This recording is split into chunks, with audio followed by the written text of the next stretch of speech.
this for the weak, you know where I'll be.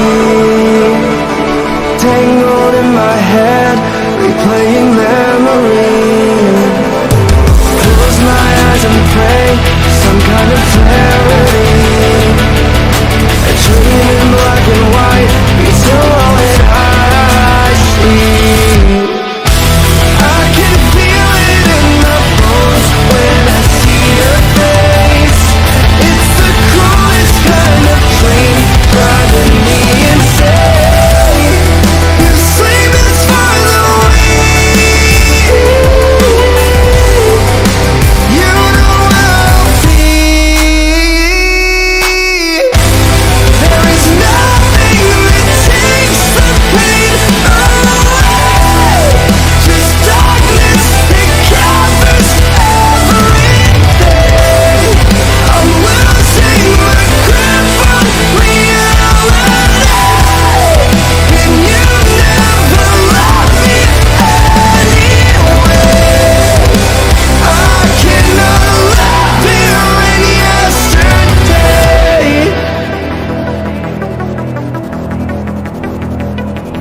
If rest is for the dead, you know where I'll be. Takes me in the day, right where you want me. Your sleep is for the weak. You know where I'll be.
So you guys want to hear about our inconsistency? I have. Are you ready to hear this? So, AMP on October 31st is closing its doors and shutting down for good. Uh-oh. And I blame all of us. Didn't they just open them bitches? Yeah, I blame all of us. I blame every single one of us. All right. Really? That's what we're gonna do? No, but yeah, AMP is down. What a run we had on there, guys, right? Yeah, 2 episodes. I mean, it was cool. Amp Radio, right? Yes. It was cool. It was alright for what it was. It was I had fun putting playlists together, listening to old. Damn, I never even got to get on there. Oh, he didn't get to break his radio cherry. So No. That sucks. That really sucks.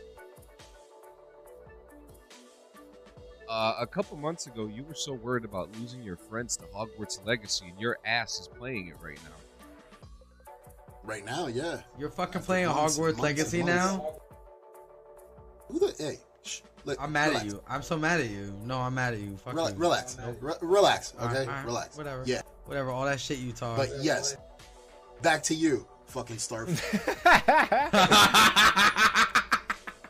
Back to you, who fucking had us delayed, fucking ultimately via Starfield. How many fucking characters was it again? How many characters? I know I hold the record for most days not showing up to work. But you delayed it by one day, and Tony delayed it by 36 minutes. So I still hold the record. I still hold the record. Hogwarts had nothing to do with that delay. So fuck you. Wait. All right. So I have a question. I have a question for Gates. I have a question. How do you like Hogwarts? What's up? How do you like Hogwarts so far? All right, look. Because I know you see my smile. Look at my beautiful smile. How do you like it so far? I'm level 14. I'm cheesing too. Oh, look at you. You're already... How many days have you been playing now? Just less than a day. And you're already level 14? Look at you, Yes, Poppy. Look at you. All right, look. Wait. Not for nothing. What house are you? Fast travel makes it very, very easy. Yes, it does. Okay, fast Yes, traveling yes. is key. Number 2, I just got my fucking broomy stick. I wish it was a Swiffer. Wait a minute. Oh, And- You just got your broomstick? Damn, you're I mean, late. I got it like about 2 levels ago. Okay. Should have gotten Okay. that by level 10, but Okay. okay. Yeah, that's what I mean. Like, I got it a while ago. Wait. Oh, We want to. What the fans really want to know is, what house are you? What house are you? No, I had to go with the douchebaggery of all douchebaggery. I went Slytherin. Of Okay, course I you did. figured as much. Well, all I right. had to go Slytherin. So I'm the nerdiest of nerds. I'm a Ravenclaw. Of course you are. I am course. too, That was gonna actually. be my next character. I knew that there was a house with a crow, and I was like, Yes. But I don't know. Something about the slippery little snake caught my attention. Yeah, no, Fresh- I'm the pothead. I'm a Hufflepuff. Yeah, baby. fucking tree hugger. Poof, poof. Listen, ain't nothing wrong. Ain't nothing wrong going outside, touching some grass, walking through the woods. Nothing wrong with that. Eating Sanchez food. doesn't play Call me a tree Hogwarts. hugger. How dare you? All right, I know Sanchez doesn't play Hogwarts, but Whoa, what house are you anyway? What house are you anyway, bro? Everybody's got a house. The Sorting Hat put me into Ravenclaw. Yay! He My said a brother. sorting hat. Yes, my brother. Because you don't. I mean, you could choose, but it didn't. It chose for me. You know. I figured, hey, if that's the vibe we're going for, that's what we're going for. It chose off your shitty principle. Wait a minute. Shitty principal coming from the Slytherin. Okay. Yes. Exhibit A. You have the Okay, shittiest- Exhibit A. Yeah, but the thing is Slytherins that have like the shittiest see, principles of all. I'm more inclined to stab you in the back, and Gio's more inclined to stab you in the throat. Yeah, that's Big Okay. difference. Yeah, don't sleep on us Ravenclaws, bro. Yeah, bro. Never more, motherfucker. Nevermore. I haven't really like gotten too crazy with the broom simply because of fast travel. Like I said, fast travel is really what made this game like. Right, word of advice on the game. Grab as many plants and potions as you fucking can now. Alright? And when the time comes, plant as many things as you can, because you're going to need these things in order to finish achievements in the game and like finish missions. Like you're gonna need to cast this potion, but in order to get the potion, you need to brew it. So you need to get this plant. You need all right. You feel me? Like it gets complicated. Fresh, you know. Oh yeah, they kind of gave me those field test Yes. fucking shits where I gotta Yeah. a certain potion. I gotta take the potion to study the effects of it, and then I gotta wash my ass with the fucking potion. Yeah, No. You don't have to wash. Later no, on. Wait, no. You don't He's gotta do wrong. all You that. don't. No, you have to use it as a suppository. There Yeah. you go. So I have to use. I thought that's what the wand was for. I Oh customized the my thing for that God. reason. Nah, asshole. listen. No. I got stuck. I got stuck at a point in the game where fucking I never did the potion shit or the herbology shit, and now I can't fucking advance in the game because I can't get the spell because I have to kill 6 people with one fucking potion. I have to kill 6 people with one fucking potion. What kind of shit is that? I have a question for you guys. What did the constipated mathematician from Hogwarts use to solve the problem? He worked it out with a wand. He worked it out with a Oh. wand. Here comes Weed. Gates out of left field. Weed. Move on. So the four This of weekend. the three out of the 4 of us who are in here went on a trip on our favorite rocket ship. Kick it off, Gio. Where do we go, man? For my first, which was a great experience, this weekend we hit the 420 the Expo in Edison, New Jersey, hosted by Cheech Marin, and holy shit, what an experience! Not for nothing, I think it's probably the first convention I saw that wasn't packed to the gills, where it was like fucking neck to neck people, like shoulder to shoulder. Everybody had a great fucking vibe. There was no troubles, there was no arguments, there was literally no sense of bad fucking energy in this place whatsoever. Honestly, that alone made the trip fucking worth it. Like, it was incredible. And not to mention the shit that we experienced at the expo on top of that. Yeah, and we're gonna get to that too. I agree, man. Like, for me, like, when we first walked in, I mean, we had just found out about it like a week prior. We were just like, yo, we gotta go, we gotta go, we gotta go. And, you know, I remember first walking in with everybody, and I remember looking at my wife, I was like, wow, this is incredible. And, like, the first thing you see, you get a good guy's vape bag. You know, you get a bag, a really nice bag, and you just start walking around. And, you know, the first, I mean, it like he said, it wasn't that crowded. It wasn't, you know, the indoors, it wasn't hot. It wasn't like sweaty. It was more, obviously, it was more hot outside because it was humid that day. It was kind of raining a little bit. And that's where the smoking section was. But, you know, I felt the same way. The vibe was right. And what's actually super funny, too, is that we thought they were going to be selling weed there. And that was not the case. But there is a funny story about that I'm sure Gio's going to get into. But what were your first thoughts, Tony? All right, so this is my first convention really ever. You know, I never really like ever been to an expo, just like Gio, first timer. I thought it was epic, man. For the most part, it was. I mean, you guys were there with me, you know, and we'll get into the stories. It was like a triple date. It was like a field trip. Yeah, it was a field trip. Couples. Yeah. I mean, it was awesome. I had a great time. I know my partner had a great time. You know, and I know you guys had a great time, and I had a great time chilling with you guys. You know, that I think that was my most favorite part of it all. But walking in, man, it was, yeah, man, I mean, yeah, man, you know, when we first walk in and you see the mystery machine and the DeLorean right there, I mean, that was awesome. That was just badass, you know. Sanchez, Tony, Tony, your lady was with you. Sanchez, of course, we had French driving us there. It was just us five chilling in this fucking van. We hadn't smoked. We were still completely sober. We smoked when we got there, but we still waited. So it's like we walked into this convention pretty much sober for the most part. So it was like a hell of an experience. And then walking in, you immediately smelled the aroma coming from the other fucking side of the convention. Like, you knew where the smoking section was immediately just to follow the smell.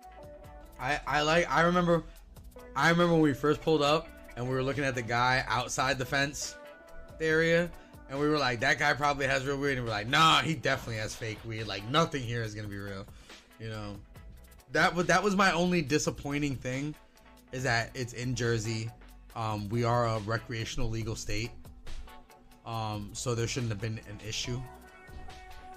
I think maybe it would have been the mass quantity of what would have been there being the issue. You know, and I think if there was actual THC there, I think the police presence would have changed the whole vibe. Kick it off, Gio. Kick it off, Gio. Tell them what happened. Well, apparently, Tony, we were lied to. We were lied to drastically. What? It is a front to keep the 5-0 off their ass. But yes, it was available there. Yes, we did buy some, and god damn it, I was high at midnight like I had never been in a long fucking time. Okay, but wait a minute, because we don't want to get these guys. I bought some too. I didn't want to tell you guys. Shit. And I was like, holy shit, I'm high as fuck. Okay, because wait a minute, because we all saw what happened to that one table that was selling weed. Like, we all saw, and we need to specify, okay? Because like, people are listening to this. It wasn't like we one table lied to us. One table lied to us, and that one table paid for it big time. And I don't know what to say about that except that they're fucking rebels without a cause and they're going platinum, bro. Like it's Yep, exactly. you know, and so like we go. The first thing we do, we're just like, hey, we just got here. Let's smoke. We go outside. We find a little corner next to a fucking fence, and it's where all the food was, the VIP section. Right next to VIP. Yeah, and we were just fucking smoking, man. We were just smoking dabs. Like you could have just. There was a dude walking around with his bong, with a big ass bong in his hand, just walking around with it. There was a dude walking around dressed as a bong. Now that's funny. That's funny. Yeah.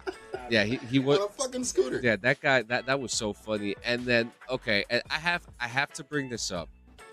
I have to bring this up because it was just so fucking hilarious. Just because everyone was just like, "What the fuck is wrong with this guy?" But you know, Tony got crazy for a second while we were smoking. Oh, when he fanned out. Yeah. Yeah. Okay.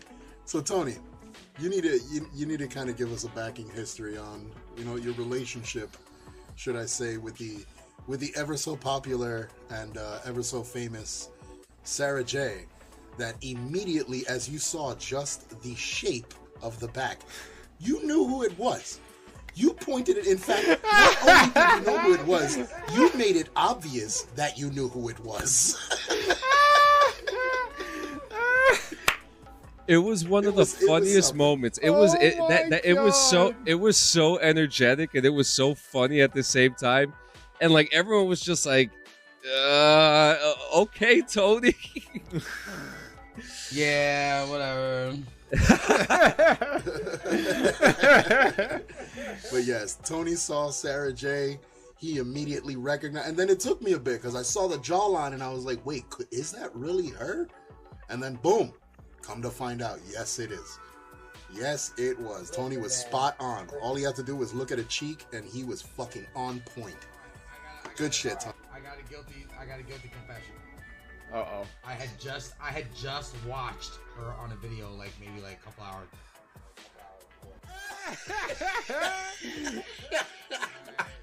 So that's why I felt the way that I did, because it was just like, shit. I was just looking at you like, no, I can't. All right, and no lie, I went up. Didn't you go to her table? Didn't you end up by her table? Yes, I ended up by her table, standing right next to her, and for a brief second we made eye contact, and then I immediately looked at the floor. I was just like, nope, I'm too stoned. I'm too stoned, and I can't talk to you. And I want to talk to you. I want to say hello. I want to take a picture. I want your autograph. I want to put you on my wall, which then I thought would be really awkward. Because then I'd probably use it as target practice, not gonna lie. So, you know what I mean? It was just like... But yeah, man, Sarah J, man. Yo, but listen, man. Hey, shout out to Sarah J and her CBD line. And I love her. She's awesome. Her massage oils, yes. That Tony will be purchasing soon. A little bit after that, we go inside. We went our separate ways. We did laps around the place, bought a bunch of merchandise, which I'll get some merchandise soon. We go back outside to smoke. And my wife starts rolling up this Canagar, right? And dude, we had just bought this thing from Surefire Smoke Shop in Perth Amboy. Shout out to Surefire. And they had 3 different sizes. I was like, all right, and let me tell you something. That was the personal size. That's the personal size, okay? There's 3 sizes to that. That was the personal one. Yeah, they're trying to kill people. Okay. That's what it is. Yeah. So this is what we did. So my wife rolled it. She did a fucking slamming job. It looked like a fucking tree trunk, okay? Like it was insane. And we start smoking it, okay? First it started off with 5 of us. Yep. And then Gio's girl came in, that was 6.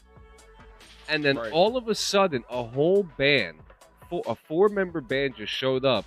Tony knew one of them. He knew one of them. And all of a sudden, there's 10 of us smoking on this blunt. Gio, how long were sorry. we smoking that blunt for? Oh man, I don't know. So when I first looked down at the time, just to tell us the time, and we weren't done. We were about 37 minutes in. Oh shit. This was after the band got involved, took their hits. Wasn't even halfway. Now, we stayed on that table, and between us, we finished that thing. I ended up taking a clip that was left that was this big. I stuffed it in my cigarette pack. And you guys don't know this. When I got home, that I unraveled that little motherfucker, I could have rolled an entire high school blunt out of that. Legitimately. There was a lot of weed left in that little roach, and it was incredible. Hey, pause for the cause. Oh, let's pause. Boys, light them up if you got them. If you don't, you better... That's why I packed the fresh greens. Fresh greens. There we go. Hell yeah. And we're actually going to talk about where the pause for the cause came from in a few minutes. You know, what's up, Tony? I want to get into this band real quick. The band? I want to get back into the band real quick and just shout out my homegirl Lydia Vengeance. You know what I mean? She's cool as fuck. And that moment was really cool. The fact that they all came over and smoked. You know what I mean? Very rare. That was actually a really cool interactive. Those guys had a really cool vibe about them. So it's very rare that I run into. It's very rare that I run into people at places that I go to. We met a lot cool. Yeah. Well, I mean, look at what happened the one moment when we were smoking. Okay, we're smoking. We're sitting there. This guy. Before we get to the guy, there's this one vendor here who I'm going to be in touch with for the new podcast. It's going to be announced at the end of the show, and we grabbed disposable. Yep. You know, recyclable materials. So we're all smoking, and this guy in jeans and a sweater just comes up with one of these, and he's having a hard time with the light. He's like, "Hey, any of you guys have a light?" And Tony, and Gio, and my wife, and everybody else around me except me are like, "Let me get my lighter. I got you. No, I couldn't even find. Hold up, I couldn't even find the lighter, bro. It wasn't even a lighter. Tony went to hand him the blunt. Yes. Oh, Tony went to wait. hand Let him me the tell blunt. this story. And Let me tell the story. And he literally said, no, I just need a light. And then I whipped out my lighter and I was like, here you go. Yeah. Let me tell the story. So we're sitting there smoking, right? And we're down to like maybe the roach area of the blunt. And all of a sudden, I'm looking down at the floor and all I hear is, "Yo, you got fire?" And I'm like, I look up and I see his face. And I go to hand him the blunt, like, yeah, here, I got fire. Like, he's like, no. And he goes, no, bro, I need a lighter.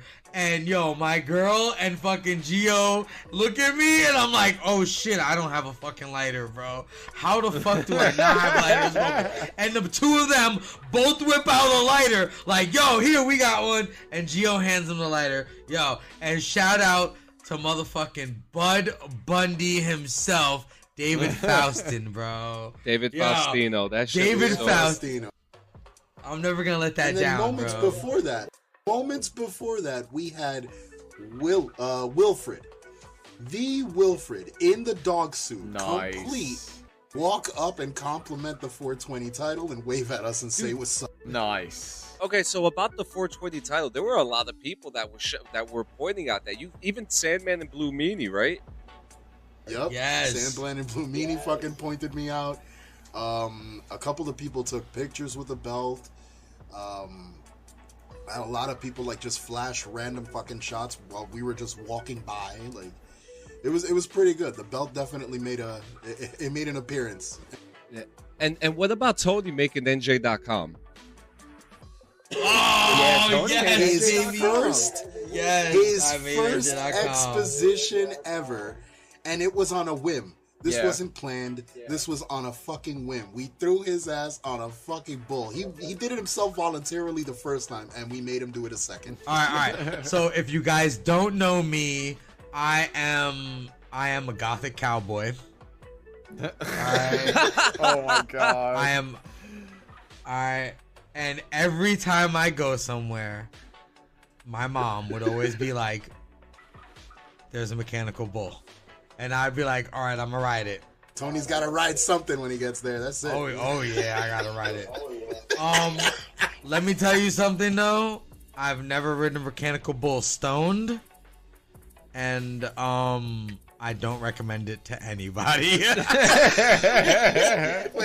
Wait. I need to ask. Even though it's been a while already. How are your thighs, Tony? No. Believe it or not, this time I'm actually fine. Okay. If you guys look at the video though, you do see when my calf muscle gave out. Yeah, we'll post. All We'll right. post the video up. So screw you guys for asking me to do it a second time. All right, the first time, my legs already told me, yo, just go with the flow, and if it throws you off, just go with it. I was stoned. I was like, yeah. All right, you guys will see the video. If you go on my TikTok, follow Tony F. and Jers, you will see that I literally just went with the flow and fell off. Then these fucking degenerates asked me to go on a second time, and my calf. I think I lasted a total of 6 seconds. But that second time is what got us on NJ.com. Yep. Yes. Yeah. Shout out to the photographer. It was a good thing. Yep, it was Whatever a good his thing name you is, went I up forgot there his and you name. fucking held on for a couple more seconds. Thank You you, did. Tony. You did good, Tony. You did real good. Now, So all I know is next year at the expo, if there's a bull rider, just look for Tony F. and Jers. I will be there, and I will be taking it. I will be taking a $10 challenge. If you pay me $10, I will ride the mechanical bull. Ooh. That's an interesting All right, slide and I right will- there. And afterward, I will take pictures. I will. The $10 guarantees pictures. We also had a rolling competition. I was just about to say this. I was about to be like, okay, so what were your gripes of it? So Ooh. easily, without a doubt, the fact that There was a rolling this competition. all happened on a stage, which perfectly fine. Nothing wrong with having it on a stage. The problem is that the crowd, the viewers, or I'm going to use that in quotes, the viewers off stage that were supposed to, help with the judgment of said competition, couldn't see a fucking thing. But backs and cameras and backs. What we kept saying the entire time was, bro, these guys need clean Sanchez media for the simple reason that we would have put a fucking overhead camera over the table to at least capture the footage and project it on this huge Titantron that they had the entire time sitting right behind them. Thank you. Oh Thank you. Sitting right behind. It was wild, Like, how man. the fuck And do you miss that opportunity? it really didn't make any sense to me, to be honest with you. But it is what Nope. it is. But I have to say, I want to give a shout out to 2 vendors, Tuxedo. The dude was so fucking cool. The pack that we got for $10 was fucking dope that they gave us. So shout out to I'm Tuxedo. still using the filters. Oh my god. But for me, and another one for me is definitely a huge shout out to fucking Wild Bill Soda. Holy Yes. shit. Yes. Holy shit, that is some good soda. Tony, tell him. Oh my god. Tell him what All time right, it is, I'm Tony. still drinking out. I love I love my cup. I'm still drinking out of it, but I wish I had the soda. That black cherry was fire. I want an affiliation or a sponsorship, Wild Bill, whoever you are. Yes. I got a sponsor I want to shout out. Gio. Yeah. I know you like beef jerky. I love beef jerky as well. I hit up a vendor. While there. After I think we were maybe like halfway through, or maybe towards the end, of drinking like a major amount, and I definitely had the munchies because I did not eat. This guy literally gave me samples of everything that I bought. I mean, I tasted everything. Everything was just mouth-wateringly. Like, every time I ate a piece, I wanted another piece, and it wasn't even the munchies that were doing it. So shout, Tony, tell us the story of that jerky after the fact. After buying all that jerky, what happened? Yeah, what happened to the jerky? So me and my girl were riding back in the Uber. We're riding back in the Uber, and I was like, "Yo, I have the munchies," because we had smoked with clean before we left. And we had pizza. And I was like, "Yo, I got the munchies, yo," and we were still, and I was still hungry. I had the munchies, and I was like, "Give me a piece." So we broke off a piece of the pepperoni Slim Jim that I got, and we ate it. And then when I got upstairs, when we got out of the Uber, I said, "Do you got everything?" Yeah, we got everything. Look back. Yeah, we got everything. We get out, we go upstairs, and she goes to the store, and I'm sitting there looking for the beef jerky, and apparently when she had gotten us the pepperoni, the rest of it had fallen out of the bag. Oh and no! Stayed in the Uber. Oh no! It stayed in the Uber. I never got to try the teriyaki. Okay. At least we know for a fact that Uber driver had a great fucking snack. Yes. Or whoever the next customer was, like really or went the ham. next customer. I don't curse much. Complimentary jerky in the Uber. You know that Uber guy got 5 stars by the end of it.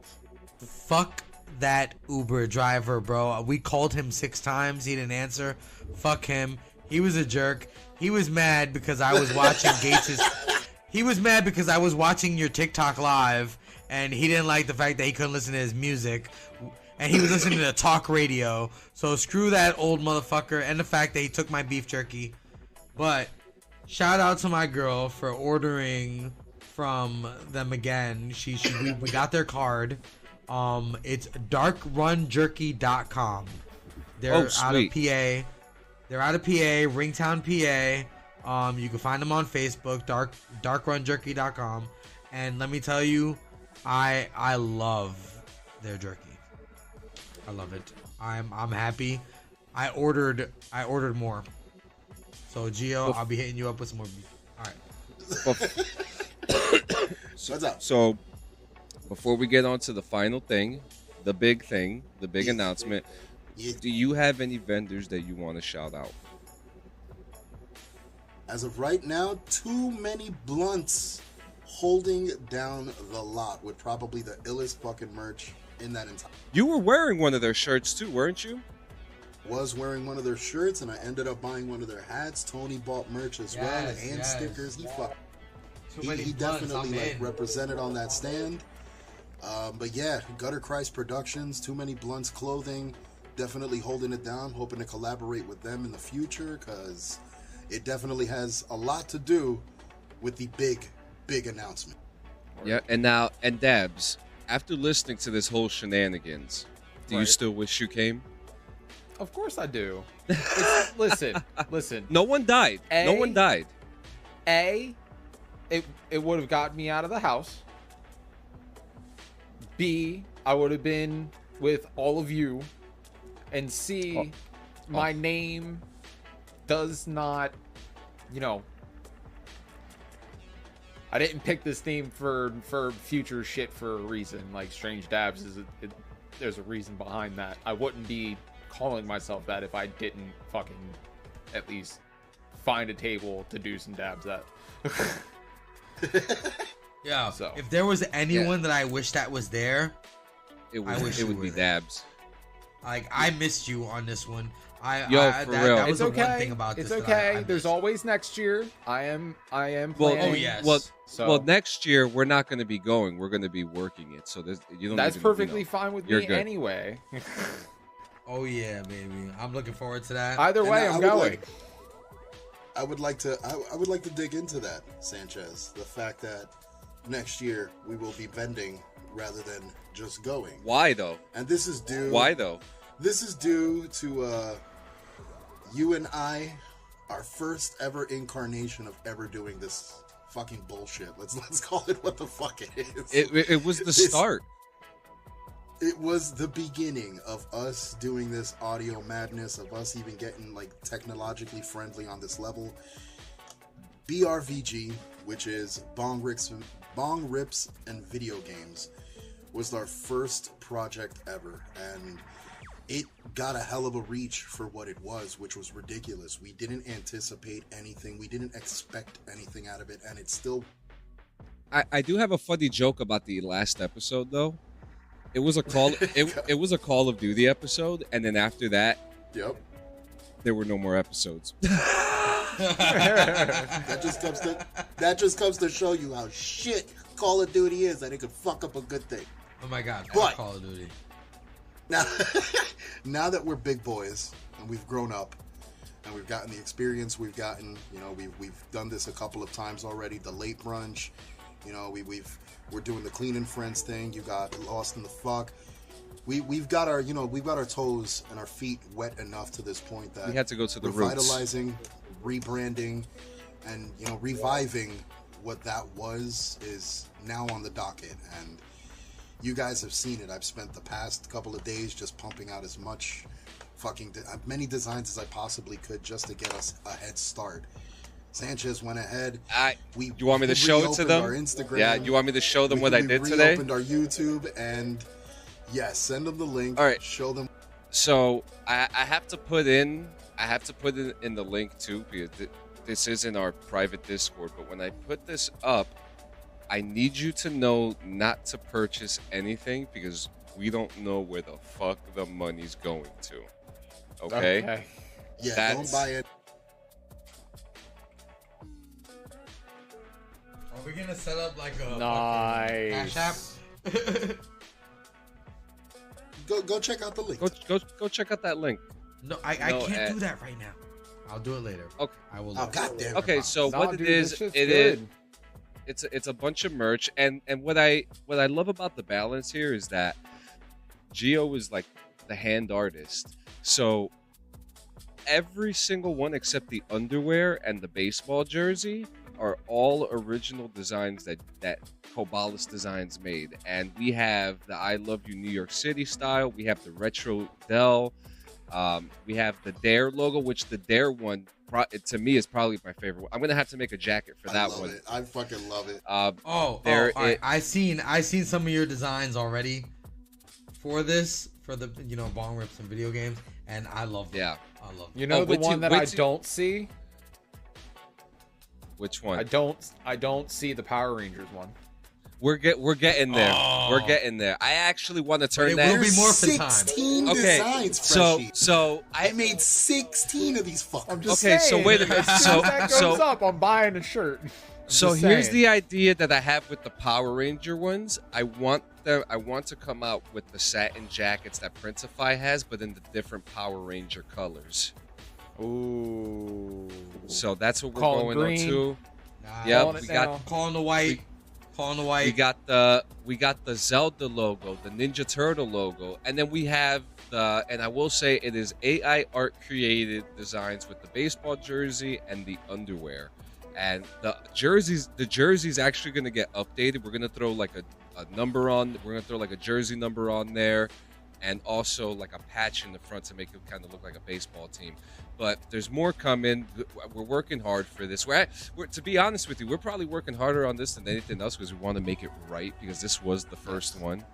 So this is, I mean, and we're all potheads and we all like video games. We don't even know what the first episode is going to be about. You know, could it be Red Dead We don't even Redemption? know what game we're gonna play yet. Could it What be game are we Among playing? Us? I mean, it may not even be us playing. It played could be us talking about the games. You know, It could be a fucking board game. It could be. Sanchez, Yeah. Sanchez, clean. We're not playing Starfield. we Wait can't a minute. play Wait a minute. Starfield. Who's we, We're not motherfucker? doing Because Starfield. I want to play Starfield. No. Don't be putting my You name want in to play that. Starfield? And another Yes, I do, thing. but I can't Now play wait right a minute. now. Wait a minute. The whole concept Hold is on, hold on. we Stay on can top. we can talk about video games too while we're smoking weed. And the best part, we could talk shit about it. We could roast them. We could praise them. We could suck its ass. You know, like whatever it is. But I mean, I did plenty of that in the first incarnation. I dragged Call of Duty through the fucking mud, and I enjoyed every second of it. yeah, Of course you yeah. did. Yeah, so Oh, you know, yeah. guys, be ready. And actually, and you're probably asking, what does that mean for Clean and Friends? Well, we're gonna try to just shoot for more. We're gonna shoot for more, just staying comedic and having more interviews and just keeping things separate. And that's really it. We're a bunch of assholes that like to have a good time and smoke weed and not die while doing it. So Yeah. Yes. you know, yeah. So thank you for coming for episode 9. Make sure you check out www.cleansanchezmedia.com. Check out linktree.com/litfcrew. Check out Kobalas Designs. Check out XVPW. Am I forgetting anybody?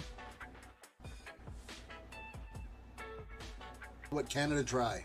Canada Dry. Drink Canada Dry, folks. Wild Canada Bills. Dry, yes. Check out Wild Bills. Okay. Check out. Yep, Wild Bill. Check out Domino's. Drunk Run Jerky. Check out Domino's Jerky.com. fucking pizza. Check out Little Caesars, for Christ's sakes. Go to anybody. I'm all out. Just watch. Get their Go fucking- watch. Especially if you're hungry and you got go the check munchies, out- check everything. Get up out of your house and go do something. Smoke weed outside for once. And go- for fuck's sake. and Go go- to New Weed Jersey outside. This Expo is actually what I want to do 2024. tomorrow. Yep. Oh, Yep. yeah. Smoke some weed outside. I'm going to do that Alright. tomorrow. Smoke All weed every day.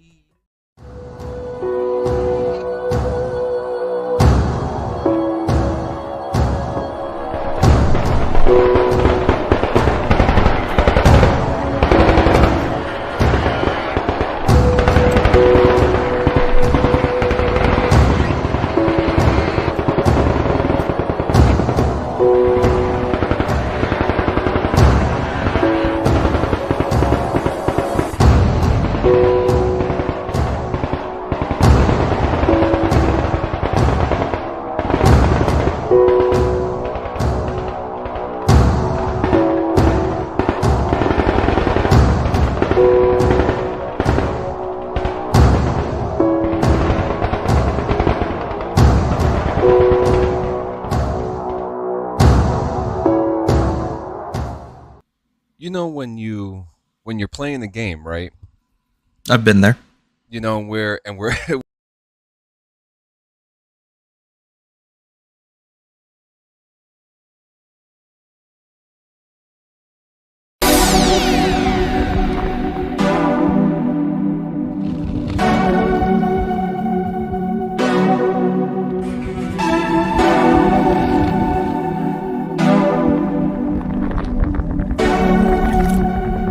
Oh no,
chosen.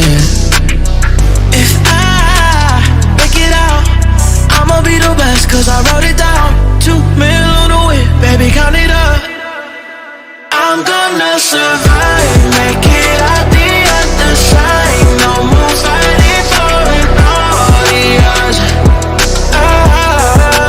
I won't waste no time. You just found me in my prime. I've been chosen, ain't it obvious? Isn't it obvious? I've been living in the matrix. Everybody's so basic. If I ever put a plug out, they'll be calling me a Satanist. It's blue all around. I'm the only red pill running around. 2 pills for the ones who don't think about how did you survive, make it out the other side. Are they searching for an audience? Oh, I won't waste no time. You just found me in my prime. I've been chosen, ain't it obvious? Isn't it obvious?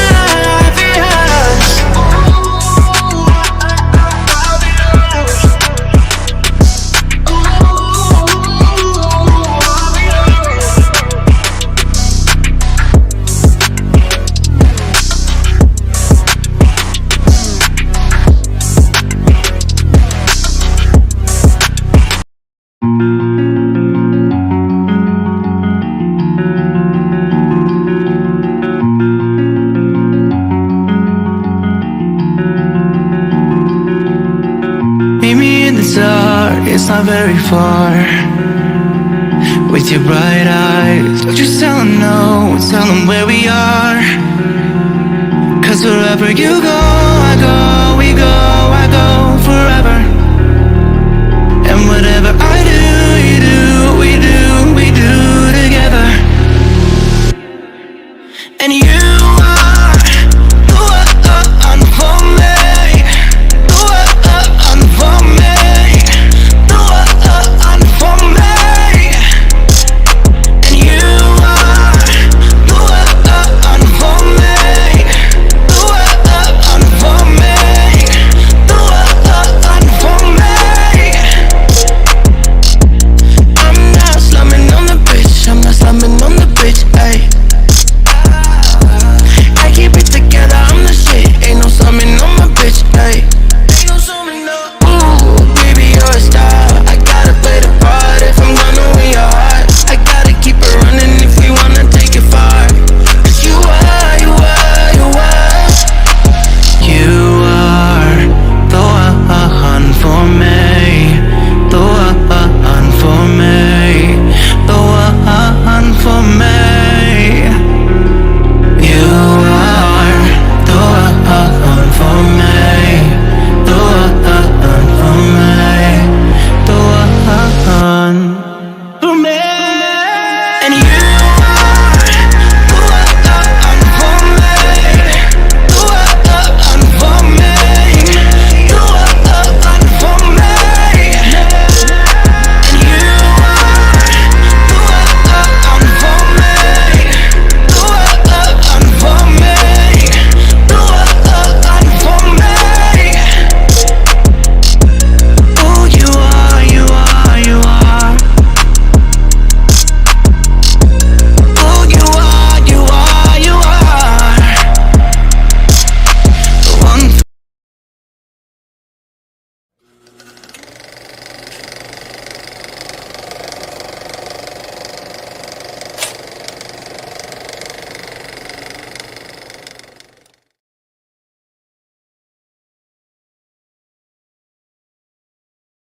DD214 Network podcast is for mature audiences only. Any videos, music, or entertainment not originating from DD214 Network is used and covered under Section 107 of the Copyright Act of 1976, also known as fair use. Opinions expressed are our own and do not represent any DoD or U.S. government entities as a whole. This podcast is for entertainment purposes only. Viewer and listener discretion is advised. You are no longer alone now, because we have you.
welcome to the DD214 Network. What's going on, everybody?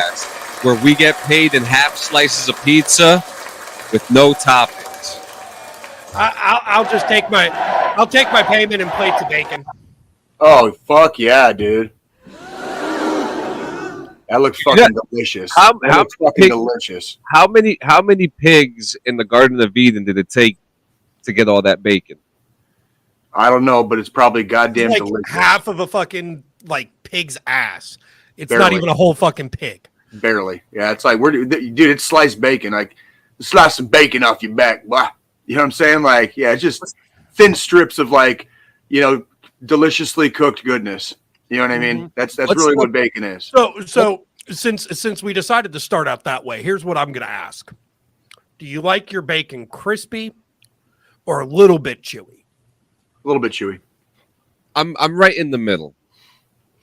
I'm right in the middle, but I do like that crunch to kind of mix it up a little bit, you know? See, and that's more the little bit chewy side, because that's where you've got that crispiness where the fat's rendered just enough to where it's a little chewy, but it also kind of melts in your mouth. So I'm both. I like it a little bit chewy if I'm just eating the bacon. If it's like for a BLT or to go on a burger, I'd rather it be a little crispy, a little bit more on the crispier side. Yeah. Yeah, I do like Dunkin' Donuts, right? Mm-hmm. They have their I don't know if you ever had their bacon there. It is amazing. And they put a bunch of sugar in it and pepper and stuff like that. It's good stuff, man. Yeah. And it's probably one of the best bacons. My wife has made it herself at home. I believe it's just I don't know.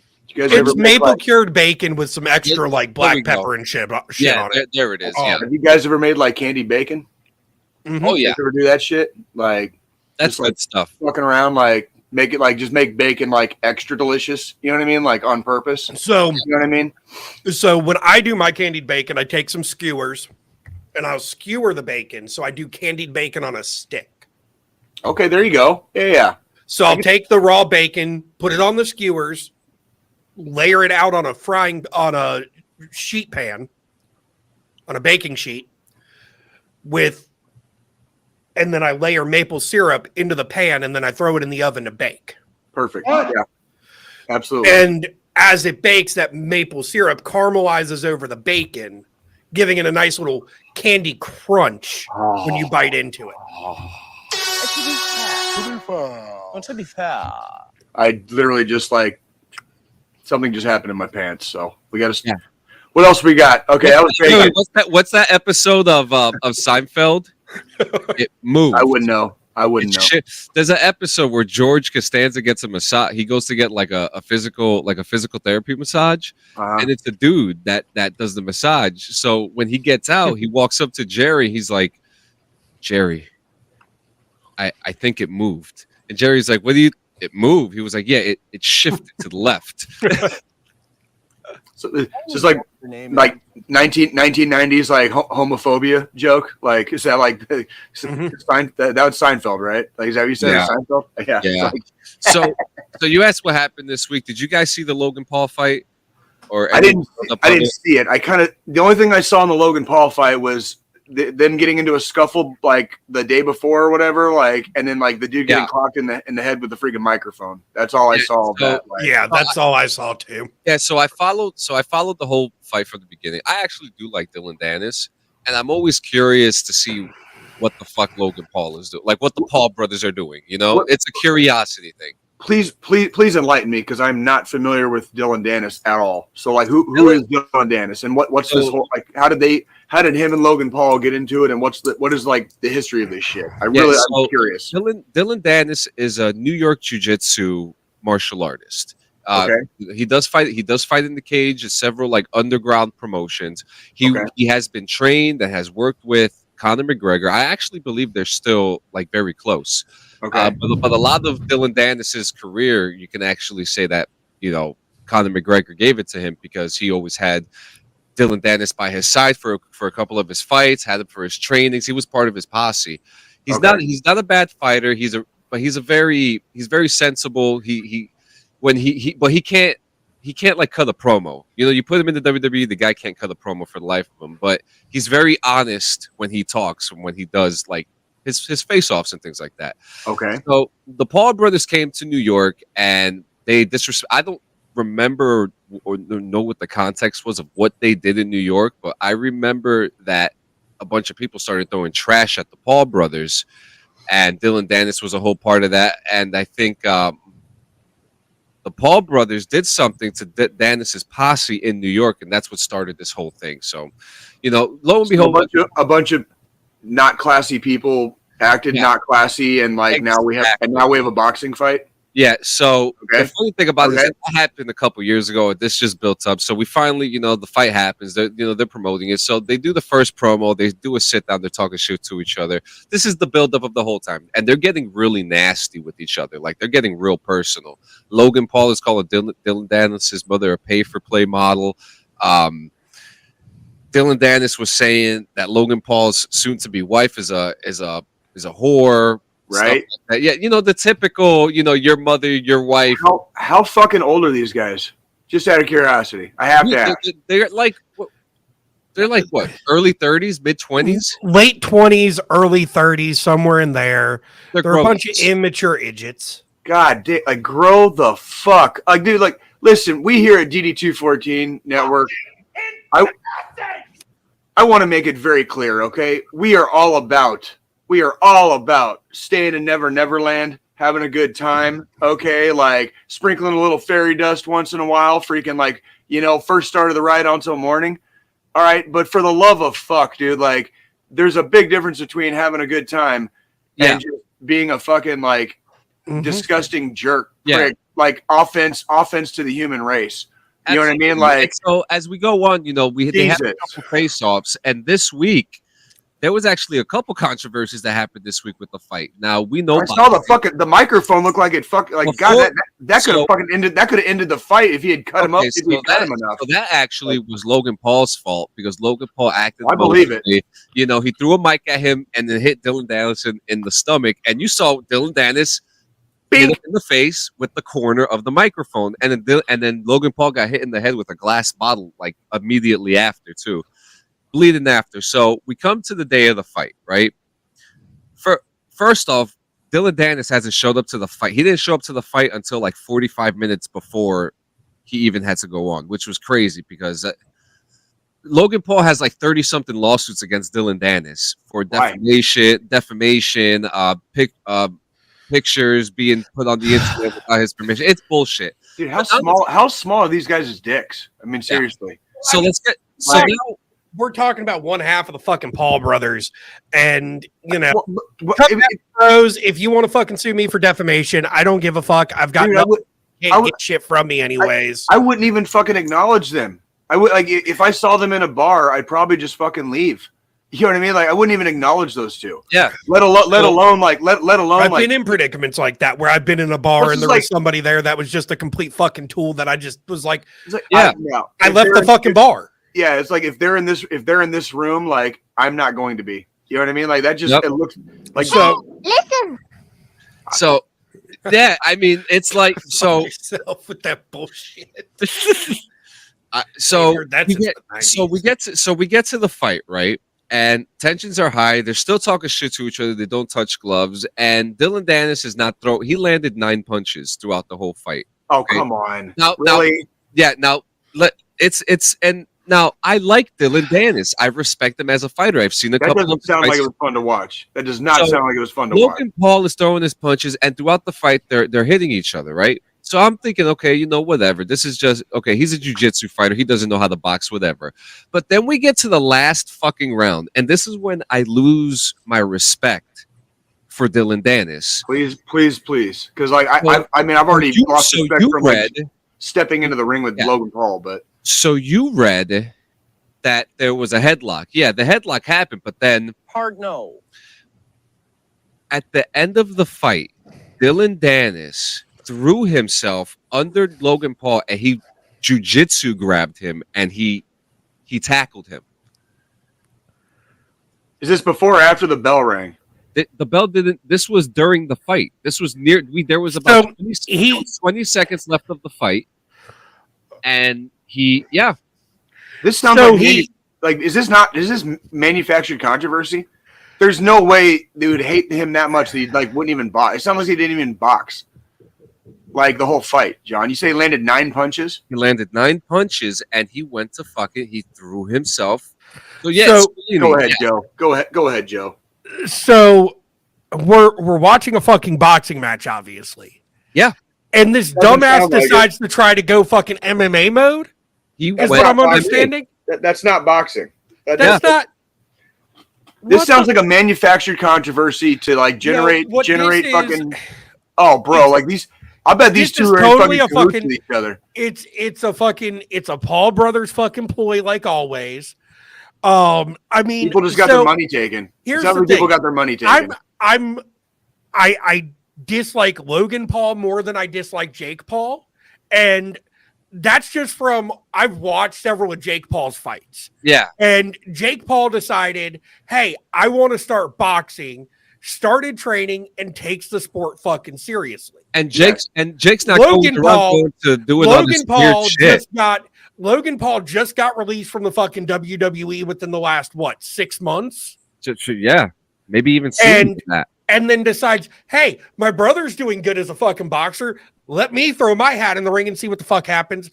And then we got this bullshit where we've got a fucking BJJ fucking jiu-jitsu fucking martial artist trying to grapple in a fucking boxing match.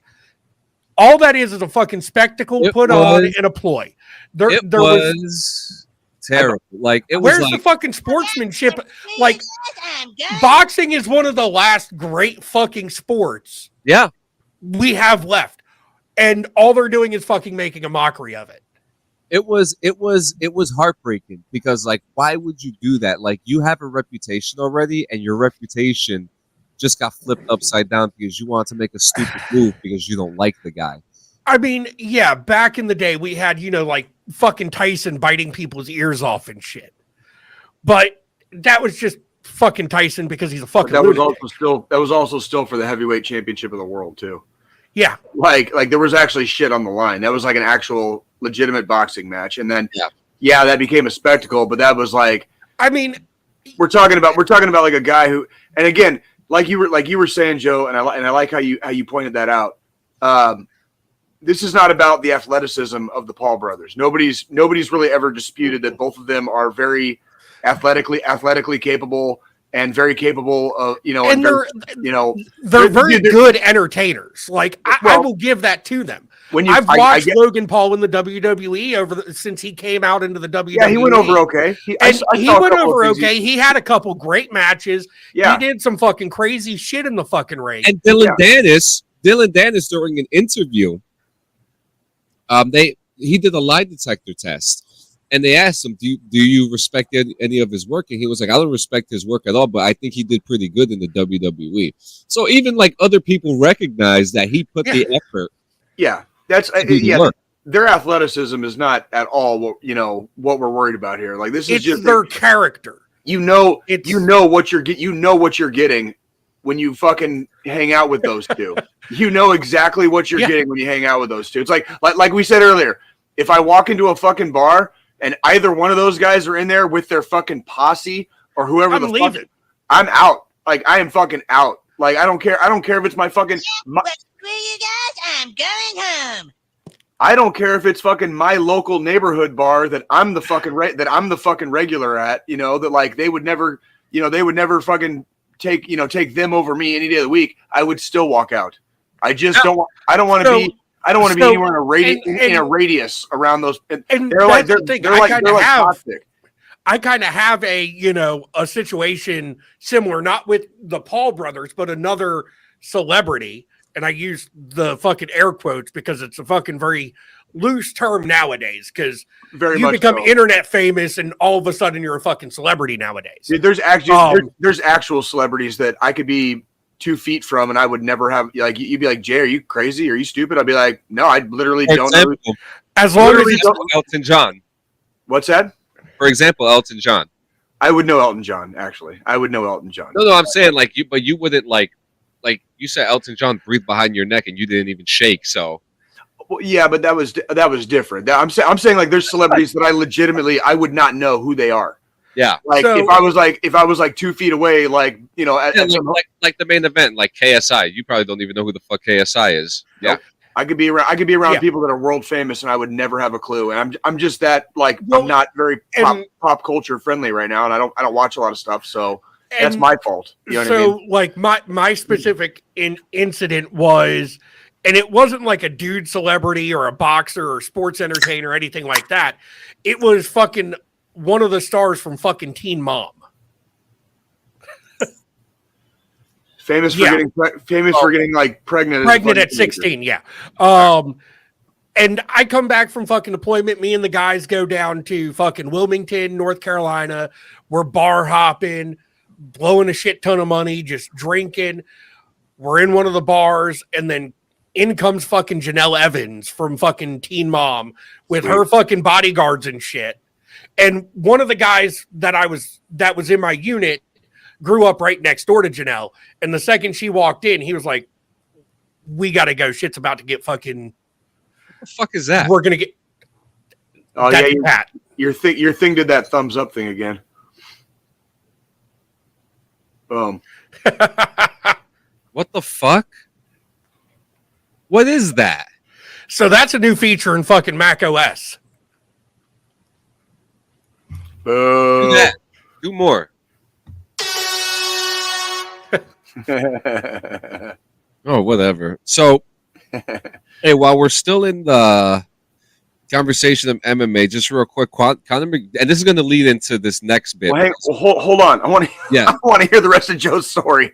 Story. What the fuck? What happened with this? What happened with your army brothers and this fucking airhead? Fucking like he walks up to us and he's like, "Let's go ahead and pay the tab. Go down to the next fucking bar," because apparently her posse was known for starting fights in bars, and we're a bunch of fucking MPs at a fucking bar. Obviously, we're not on duty. We just got back from deployment. We're trying to blow off steam, relax, have a good fucking time. Fucked up. We leave. I accidentally shoulder brush one of her fucking security guys, one of her bodyguards. He turns to swing on me. My buddy that says we need to go fucking just clocks him right in the jaw. And then we leave, go to the next bar. And then as we're at the next bar drinking, throwing beers back, throwing shots back, fucking cops show up at the fucking bar we just left because her security guys started fucking a huge fight over there. God, I need to turn that shit off. No, it's nice. Keep it on. That's what you get. That's what you get with a Mac, dude. Like just shit you don't want. Just extra fucking shit you don't want. Mm-hmm. It's useful when I want it, but when I'm like pointing back like this and it does a thumbs up reaction, that's where it's a fucking problem. But yeah, no, that's one of those cases of like, there's just, you've got those celebrities that you can just say, okay, these are going to be troublemakers. If I ever encounter them at a bar where there's any type of fucking drinking involved, I'm going to leave. I don't want to get fucking caught up in that bullshit. I mean, look, we've all been there. Okay. Like, let's just be perfectly honest. Did you go out that night because you want to have a good time? Or did you go out that night because you're freaking like itching for trouble? And it's okay to admit that sometimes you're going out because you're itching for trouble, but just don't pretend it's, the other way. Like if you're just going out for a good time and you go to a place where like some trouble or some shit's about to go down, our advice here at the DD214 network is walk the fuck away. Like live to fight another day. Cause if you're looking to have a good time and somebody else is looking for trouble, you're going to have a bad time. Fucking, that's been your fucking friendly advice from fucking your neighborhood Jay. All right. Yeah. Like exactly. Oh man. So what else you got, John? Keep going. Keep going. We're still in the talk of MMA. This is gonna lead into the next big thing that happened this week. So McGregor is back, baby. McGregor is back. Conor McGregor, that is. Fucking joy. Here we go. But this leads into one of the wildest things that happened this week on why he's back. Yep. And if you just watch some of his later interviews, first off, the guy looks like he got a little weight in the cheeks, right? You know, he gained a little weight. He looks like he's in maybe the light heavyweight class now. You know, he's a little, he got pretty stocky. Yeah, he got pretty stocky. You know, but you know, looking at his interviews and the way that he's speaking and the way that he's like addressing things, like he seems like he's grown up a little bit. You know, he's gone through that like ego phase now, and he's kind of like, you know, he's been kind of like banished from every fucking promotion on earth, and you know, whatever, you know, he's been jailed. People don't want the fucking trouble. People don't want the fucking trouble. That's like that. He punched an elderly guy in the face. And these are not. I'm not bringing this up to talk shit about them, but these are things that we remember, don't we? Well, yeah, and that's also like things that just fucking happened like within the last like 5 or 6 years. Yeah. This is not that long ago. Yeah. It's not. Yeah. This is not that long ago. Yeah. You know? So he's looking better. He's talking better. He's maybe, you know, he seems like a little more focused now. You know, he's got kids now. He's got the wife, but he seemed really focused when he was on the way up. God damn it, Connor! What happened to you, man? Yeah, and I mean, look, were we not sucking his asshole a couple years ago? I used to love the guy. I used to fucking love the guy, dude. We were still rooting for him after the Khabib fight. Yeah. You know, we were still rooting for him. And, you know, he said all those crazy disrespectful things about Khabib. It just got to be too much. It got to be too much, man. It just got to be too much. You can't, literally like what we were just talking about. Like, if you're my homie, I can only back your play so many times when you're the one that starts it every time. You know what I mean? Even going back to the fucking Mayweather fucking McGregor fight. That was terrible. He even put on a good showing. He put on a good showing. At least he showed up to that fucking fight. He wasn't trying to do fucking MMA moves on fucking Floyd Mayweather. Yeah, no. They sanctioned it as a boxing match, and he actually showed up and fucking boxed. Yeah. Unlike last night with fucking he did better than some like champion level boxers did against fucking Floyd Mayweather too. Yeah. Up until he got TKO'd. Like he actually landed more on fucking Floyd Mayweather than like fucking other great fighters landed on him. Yep. Like which that's a good showing. You lost, but like he had a good showing. Like good for him. You know what I mean? Like on shit like that. Like the dude is clearly that's the last pay-per-view I ever paid for, by the way. Me too. He is clearly a world-class athlete, right? Yeah. But again, just like we were talking about, if I walk into a bar and Conor McGregor's there, I'm walking the fuck back out, dude. Like I don't want the fucking trouble. I don't need that drama, that trouble, zero the issues that come along with being in a fucking bar with McGregor. I'm good, man. I didn't spend 2.5 years in Afghanistan to come home and walk into a bar where I know fucking trouble's going to start. You know what I mean? What backwards fucking pageantry is that? Thank you. That's what I'm saying. Yeah, and so now this leads it to even some crazier shit on the reason why he is back. USADA and the UFC have broken up. Now, do you know how this broke, Jay? Do you know how this broke? I kind of do, but I want you to keep doing. You're doing really good on the news part. So like you keep. Oh yeah. So in May, the UFC and USADA had a meeting that they were going to renew their contracts. Great, fantastic. Everyone was fuck USADA, whatever. This week, USADA put out a post on social media talking about how the UFC terminated that, and you know we're gonna clear that up on what actually happened, and how you know the UFC lied to them, and how they feel that Conor McGregor has apparently not been tested for the time span that they haven't sanctioned to. I want you. I'm gonna say this, and from a lot of stuff that I've read, not just this week, I've been keeping up on all of this like for months. They're using Conor McGregor kind of as like the scapegoat. I can tell you right now, very specifically, it's not just Conor McGregor. Oh, it's not. It's anybody that lives and trains outside of the United States. Yeah. So like look at all the champions that have like last name of like Magomedov or Bababedov or Fedov or whatever, dude. Like all the like Kanaev, yeah. Yeah, if they got a last name like that, dude, like they're not getting tested by USADA until they're in the States. Until they're in the States. And like I'm pretty sure most of them don't train in the States. And like guess what, dude? Like half of them are like champions right now, are like on their way up. You know what I mean? Like yeah. Gee, Wonder what's going on there. You know what I mean? Like, so what you got, Spallini? So I mean, and you know, we're talking about UFC, we're talking about boxing, we're talking about wrestling this episode. We've kind of covered all of the combat sports. Yeah. And you know, one thing we haven't really touched on, and since it's happened, is the UFC WWE merger. Because, you know, they're both now under one parent company. They're both under the same parent company. Vince McMahon and Dana White are on the board of directors. Vince McMahon's running one side, Dana White's still running the other, but now they have somebody they answer to versus their own separate companies. And now we've got, you know, like McGregor coming back out of the fucking woodwork. We've got shit happening absolutely despise the fucking timeline we're living in right now. Yeah, so like this shit is so stupid and boring at this point, dude. Like, well, I mean, I despise this shit, dude. So my thing is, it was only a matter of time before UFC and WWE fucking merged together into one fucking under one umbrella. No, it wasn't supposed to be. No, it wasn't supposed to be like that. No, none of that was supposed to happen. It wasn't supposed to happen, but it was only a matter of time before it did happen. No, and the reason, listen. Jay, no, shut up, bitch. No, I don't have my button. No. Go ahead, Joe. The only reason I say it was a matter of time is because if we look at the WWE over the last 10, 15 years, we've had a lot of UFC fighters transition into fucking sports entertainment and the WWE and walking away from their UFC MMA careers.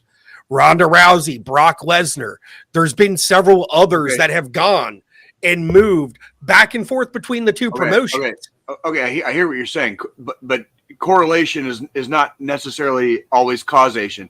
And like just because they have good crossover appeal does not fucking mean a legitimate MMA organization, specifically the biggest fucking one in the world, should ever fucking merge with something that is fucking considered sports entertainment.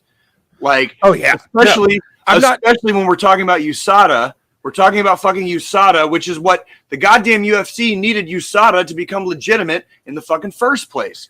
I'm not saying it's a huge backward step. I'm not saying the crossovers legitimize the reasoning for the merger, because the crossovers that did happen, the ones that did happen were great in their own rights for both the UFC and the WWE. But they were already good athletes on their own. On their own. Like, now there's such a big mix-up. There's so many things, you know. Stephanie McMahon, because of this merger, stepped away from fucking WWE completely. If drug testing, if USADA drug testing stops in the UFC, like the UFC fucking ceases to become a legitimate organization. Yeah, that's straight. Excuse me, within the United States. It ceases to be a legitimate organization because they can't. If everybody's fucking either everybody's roided up or nobody's fucking roided up. Like, which one's it going to be? But you can't have an organization within that is based within the United States and following the laws of the land within the United States, and then have like fucking over 50% of your fucking training roster training overseas or fucking outside of the fucking realm of fucking USADA, and then coming to the States for like the last month, maybe two of their train up. You know what I mean? Yeah. When they can test, right? Like that's what I'm talking about. And then by merging with the WWE, that lacks that's a step down in legitimacy for me. It's like I do not want the biggest MMA organization in the world, the most recognizable brand that represents MMA, you know, in league with something that is fucking sports entertainment. Yeah. At all. I mean, at fucking all. Because it is a step down in legitimacy. They fought so hard for USADA testing in the first place, just to be seen as legitimate. Do you remember how long it took before they put MMA on TV? Oh, I know. It was not that long ago. You couldn't even watch, you know, MMA on TV. It was still considered like human cockfighting, right? Remember all that bullshit back in the day? Yeah. It was like, bro, they've come so far as a sport. And then they do this, and now it's going to get all fucked up. They're fucking it up. I'm telling you right now, they are fucking it up hard. I'm not arguing with that because the thing is, I love watching fucking UFC fights. I'm glad that it's gotten to the point now where it's not just pay-per-views. I can tune to fucking ESPN on a fucking weeknight and get results. And watch a fucking fight. You can watch a fight or you get results on SportsCenter. You know what I mean? At least we're getting results. Like where I do feel like this merger is going to fucking do more harm than it is good for the UFC and the WWE, because the WWE and that side of the fucking combat sports realm, because it's more entertainment than it is. I mean, they're athletes. Don't get me wrong. They're 100%. The professional wrestlers in the WWE, AEW, all of these other promotions are fucking athletes, but it's 100% entertainment. Yeah. And then you've got MMA where it's 100% real fucking fighting. Yep. And now we're merging these two fucking sports into one company, and shit's going to get totally fucked. And now we're removing USADA drug testing. And I don't care. I don't even care about all the controversy about USADA. It's like fuck the controversy. Like UFC brought USADA in to become more legitimate. They're going to get rid of it now, and that's another step down the ladder of legitimacy. Well, there is more to this story because the story is not done yet.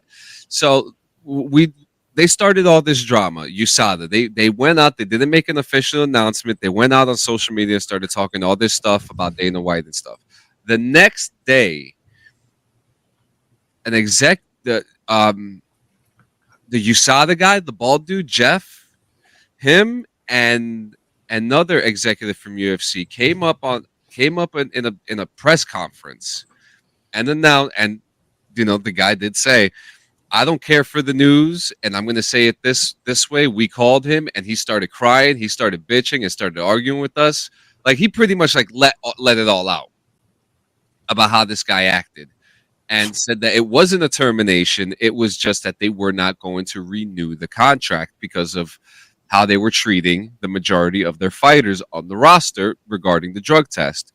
So they also announced that USADA is being replaced by Drug Free Sport International, which does work for the NFL, the NBA, Major League Baseball, and the NCAA, among many other sports organizations around the world. Well, let's see how it works out. Like I know there's a lot of controversy with USADA and how they operate, and I get that. Here's what I'd like to see: worldwide fucking drug testing for anyone on the fucking roster at any fucking time. Just like you have in the States. You should not be able to fucking deny a drug test. Like if you're on the roster and they're worried about freaking performance enhancing drugs and things of that nature, this shit should be 100% across the board for everybody in the organization, or the organization is not legitimate. Like you got champions on the roster that this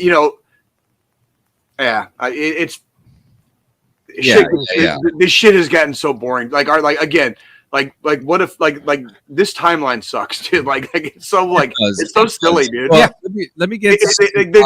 They're taking all the fun out of the job. Like it's shit's not even fun to fuck. Shit's not even fun to watch anymore.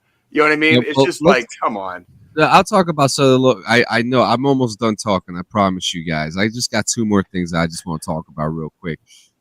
It is my 11-year anniversary that I left for boot camp today. No way, dude. Are you serious, dude? Yeah, so today was the last day. It was the day I said goodbye to all my family. It's been 11 years. Echo 161 War Eagles. We are, we got it done, man. We got it done, baby. All them crazy trainings, that one guy who tried to clean the machine gun and the spring popped up into the ceiling, to the drill sergeant literally almost beating the shit out of one of the dudes. I would have probably almost beat the shit out of somebody if I watched them fucking do that. It was a hell of a run. Okay? As a 240 Bravo, John, 240 Bravo that would do that. And yeah, it's a good thing he wasn't pointing it at himself, because it would have hurt. I was just telling that'd have been more than just fucking hurt. I was telling a couple buddies of mine the story that just happened that happened during boot camp where we were in the chow line. We just finished eating. We had to leave, and look, Squalini's shaking his head. He's having a traumatizing moment.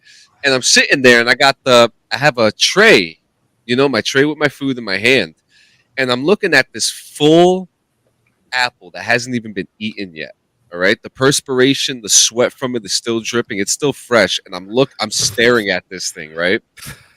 And good old Drill Sergeant Redden comes up to me. He says, "You really want that apple, Private, don't you?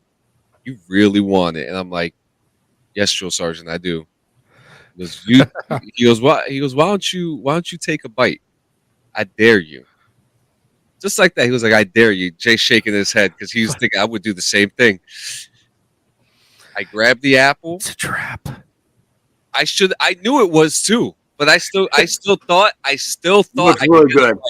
It was like John in his infamous moment. Yeah, I really tried to. I tried so hard to get that bite in, but the moment like the hair of the apple touched my lips, it was like a baseball swing. Like he slapped that apple straight out of my mouth. Like it flew, and everyone was like, and he was like, "You ain't getting the fucking apple." All right, but yeah. So the last thing I do want to talk about is a very special announcement. So I have decided I will no longer be doing. Okay, I will no longer be doing video game streams. What? Not going to do it anymore, and the big reason this is because I've been thinking a lot about things that Jay's been saying, right? Like what? It's me. Yeah, you. So what have I been saying, John? You miss the days where you can enjoy a game, right? Very much so. I do too. And I felt like I was trying so hard to want to get the numbers that I wanted to be a game streamer that I wasn't enjoying the games because I was focusing on things that I would not normally focus on if I wasn't streaming. And I just came to the point like, well, what do I do from here? And I thought that I have enough content between DD214, between Clean and Friends, Bong Rips and Video Games, my old podcast, which is coming back, even You, Me, and Lore, and other affiliations that I'm going to get, like XVPW. I'm trying to get a horror movie podcast under my wing right now. I'm trying to help them out. And cool. That sounds fun. That sounds fun.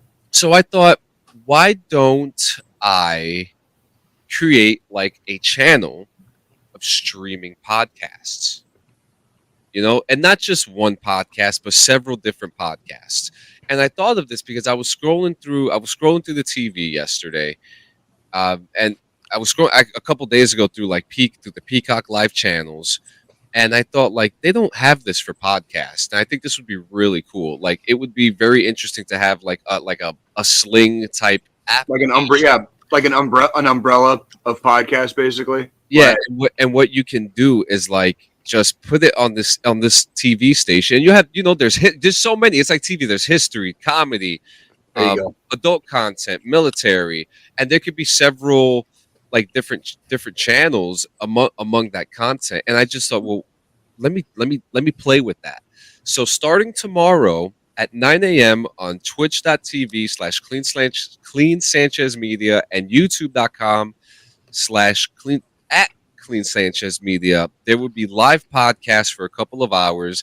If you haven't listened to old DD214 Network podcasts, you can listen to them there, or you can just go on the YouTube as well. But everything, I'm going to be playing. I'm going to be sitting there, and actually, I have to thank Squalini too, because if it wasn't for Beacon, and I have to give a big shout out to Beacon too, I'm now able to separate my tracks even more, so that I could just have the podcast running in the background, and I could still like do my other shit on the side, be in a phone conversation without the sound like interfering or transferring. But I'm very excited for this. I think it's a new type of media offense that I'm going for. and I've never seen anything like it, and I'm gonna shoot for the stars for this one. But yeah, you can listen to all types of podcasts on there that I am affiliated with, whether I'm your friend, whether I'm on it, whether I don't do it anymore. Those podcasts will be on there. What were you gonna say, Spoonie? I'm going to say one of the best things I heard this week, and I talked about it a little last week. I think just with you two, I've been doing a lot of research, figuring out ways to up my game with Tech Guy Gaming, and not trying to steal a page out of fucking your book here, John, but also Tech Guy Media. We learn from each other because I'm doing a few things, and actually this week. On Thursday, I'm officially launching the Tech Guy Media YouTube channel. Okay. All right. And I've got, so over the last couple of weeks when I've not been streaming, I've been recording a lot of videos. First of which was just a fucking iPhone unboxing. I've got, but my launch video for Tech Guy Media is actually going to be a fucking studio tour of my studio in my home office. I made sure to make sure the fucking office was nice, clean. Everything was fucking dusted down, and I've been playing around with fucking video editing myself because and this last week, one of the creators I follow, another creator I follow that's based out of North Carolina, Biggie, he's on YouTube and Kick, but he said it perfectly. There's no money in just game streaming unless you're an esports player, unless you play for a big esports team. There's no money in the content creation realm. As a layman, just video games. That sounds to me like exactly how it should be. As a layman, just playing video games live on the internet is not a reliable enough source of income. It should live off of that. Like, because you have to create other content. If you're not a professional, other media to make money. So that's where, for me, Tech Guy Media coming out this week's a big jump. I think it is too. And I just want to say, don't feel bad and feel like you're taking off a page off of my book, because it's such a basic and transferable name. It can be used. You know what I mean? And then I've also got, and 3 more weeks, the first official Tech Guy Media podcast. There you go. Which is a title that John gave me. He gave me the rights to Flagged for Removal, one of his old productions, which is not Playing and Friends too, actually. And I'm actually going to be releasing the first ever Flagged for Removal episode. There you go. Fucking, I'm doing things. I'm staggering a few of these projects, so it's not like, hey, everybody go watch this YouTube video on Tech Guy Media's YouTube channel, but also listen to this fucking podcast. So it has to be done. I've recorded parts of the episode for Flagged for Removal. I'm working on recording the rest. I've got Tech Guy Media coming out. I'm also doing so for YouTube, I'm doing Tech Guy Media, which is just going to be kind of a broad umbrella of multiple different projects, whether it's crazy setup videos, I'm talking about right there. Thank you. Other shit like that. And then I've got Flagged for Removal, and then I'm also doing Tech Guy. The Amber's not too bad. The Amber's not too bad. I'm also doing Yingling's already Yinglings are really they're already kind of like but I'm also doing Tech Guy bloopers as like a YouTube Shorts channel and like TikToks and shit of crazy shit happening when like I'm playing Fortnite with the guys and shit. Oh yeah, that's fucking great, man. I love the sound of it. It's going to be good. Do you see? So a friend of mine just told me the other day. I was in a group chat with a bunch of people, and like everyone was just fucking talking. And this guy said to me, he was like, "You are the only person who puts out as much content than I know anybody else, and I'm pushing out at least 5-6 podcasts a week now. Yeah, which is fucking insane. And I didn't really. Hard workers work hard. What do you like? What do you want us to say, John? Like, you're a hard worker. Like, it's like, just keeping up with the grind. I mean, doesn't fucking surprise me. Here's the thing. Surprise me, dude. So, like, obviously, It's John, for this Crazy Ace, Jay, so I could hide. Y'all both know I work a full-time fucking job Monday through Friday. Oh yeah. But with the way I've got my ecosystem set up, because I've got my Mac, I've got my PC, my Windows PC, I've got an iPad Pro. With my iPad Pro, like while I'm working, if I hit like a lull in work and shit slows down, I've got my iPad linked up to my Mac to where I can pull files from my Mac to my iPad. Yeah. I can edit videos from that, do shit like that, so I can work on my content also while I'm collecting my full-time paycheck if I've got a little bit of a minute in between shit. And I'm trying to get to where I can be like you, John, and not have to work a regular job and just fucking. You'll get there, man. I promise you. But at the same time, right now, it's Hulu like if this Hulu streaming platform for podcast kickoff, you definitely have a job. I'll tell you. Well, you'll need a web developer and a few other things. So, we should talk about this. Actually, let's talk about this later. All right, calm down, you two. Fucking, let's keep it omerta here a little bit. Keep it omerta. Listen. Right? There's calm down. Listen, some things. Okay. Some things just seem like a good idea, and I mean, I really feel like that this is something that it's just. I honestly, with what John was saying, doing a streaming service for live podcasts makes fucking sense. Doing something where it's more like a TV station or like a TV provider. So you've got different channels for like categories. So like you've got a military podcast channel, you've got a gaming podcast channel, tech podcast, and a gaming and cannabis podcast. Fucking A. And that way it's just a one-stop shop. Because right now, like, I think the only company that has a separate podcast app from like their music shit is Apple. Because Apple's got Apple Music and then Apple Podcast. Google has pretty much lumped everything under fucking YouTube. Because Google used to have Play Music, Google Podcasts, all these other platforms. Yep. And now they've just all switched into YouTube. Can I just throw in how disappointed I've been in like the algorithm of like everything lately? Like, I used to be able to like type in a few certain like keywords and I'd get like exactly what the fuck I was looking for immediately. And now I get like dog shit. I get like straight dog shit, dude. Like after the last episode, you definitely touched the algorithm, Jay. What do you mean? Oh, we reached out and grabbed the algorithm by the balls after last episode. What do you mean? 156 views. Oh, fuck all that shit. I'm talking about like when I'm looking for shit. I don't care about our views. You dude, like, you guys know me, man. I'm like, dude, freaking like I sail the fucking 7 seas, dude. You know what I'm saying? Like I don't give a shit about all that for us. I'm talking about like when I need to fucking find something, it's on the tip of my tongue. Yeah. And I'm like trying to like type in like certain keywords or something, whether it's a freaking YouTube video, something on Google. You know what I mean? When Google Maps, like, like I live in Kansas City, right? Google Maps will take me through like the hood, right?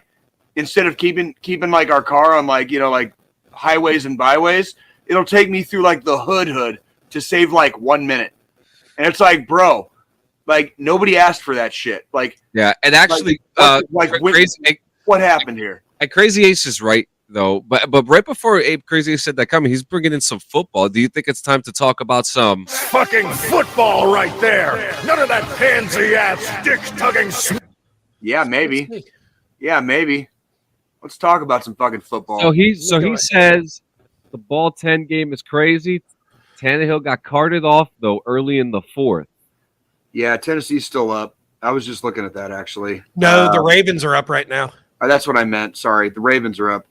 And then they've got the ball, and they're on the fucking Tennessee fucking like 19-yard line right now. So yeah, 4th and 1 at the Tennessee 19. If they get a field goal here, they pretty much sealed. Well, I don't want to say sealed the deal. There's still 4 minutes, but They make it a 2-score game. Make it a 2-score game with freaking like less than 5 minutes to play. So yeah. So yeah, no, I mean, did you see fucking Saturday Night Live last night? They had a really funny skit where like it was like Fox NFL Sunday or whatever, and then everybody got caught up like talking about Taylor Swift, and like that was the whole skit. Like, and didn't Kelsey make fucking Travis Kelsey fucking at the very end, yeah, like it was like, dude, it was like that. It was funny, and it was funny how they made like, you know, it starts out as like a regular NFL like, you know, Fox on Sunday thing, like they introduce everybody and whatever, and then like all of a sudden they start talking about Taylor Swift, and then like it just keeps going back to Taylor Swift.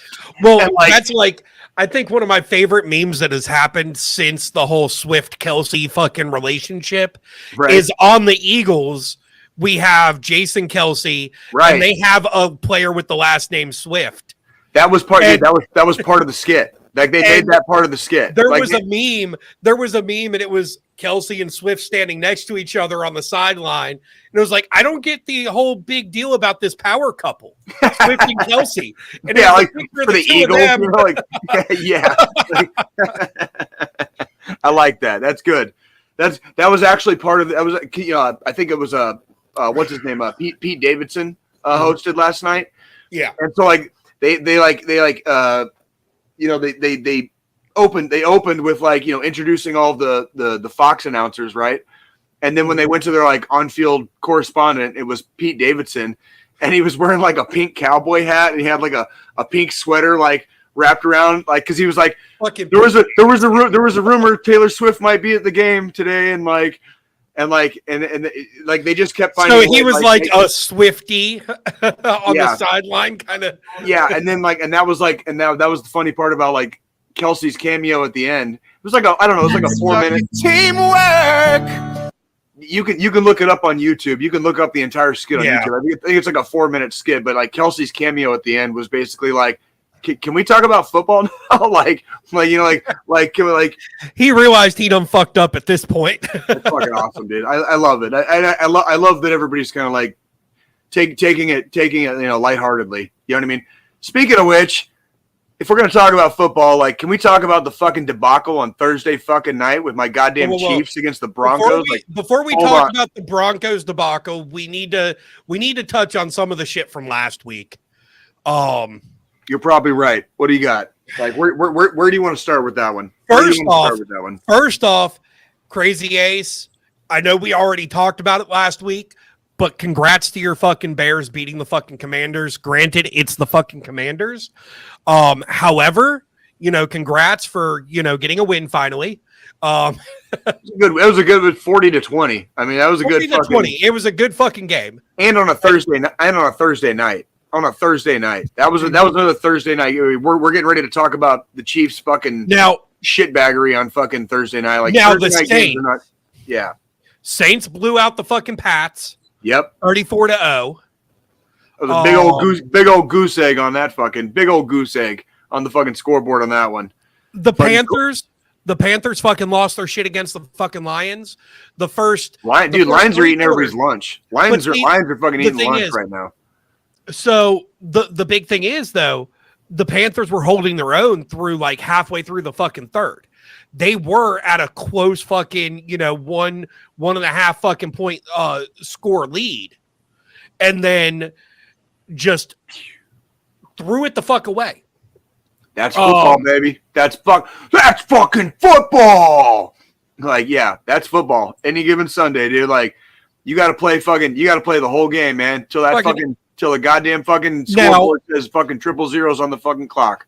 Now, you know, Packers Raiders, really close fucking game, 17-13 on Monday night, which, you know, it's the Packers and the Raiders. The Packers lost their fucking starter, their big players this year. They're in a rebuild.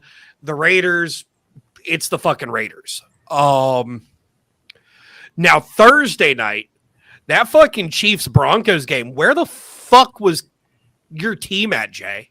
Nope. Like they do. Like I've been saying it. I've been saying it. Our offense has been sluggish all year, and like we talked about it. Y'all have been sluggish all year since the fucking Lions beat y'all by a point. We literally talked about this last week. Our offense has been sluggish.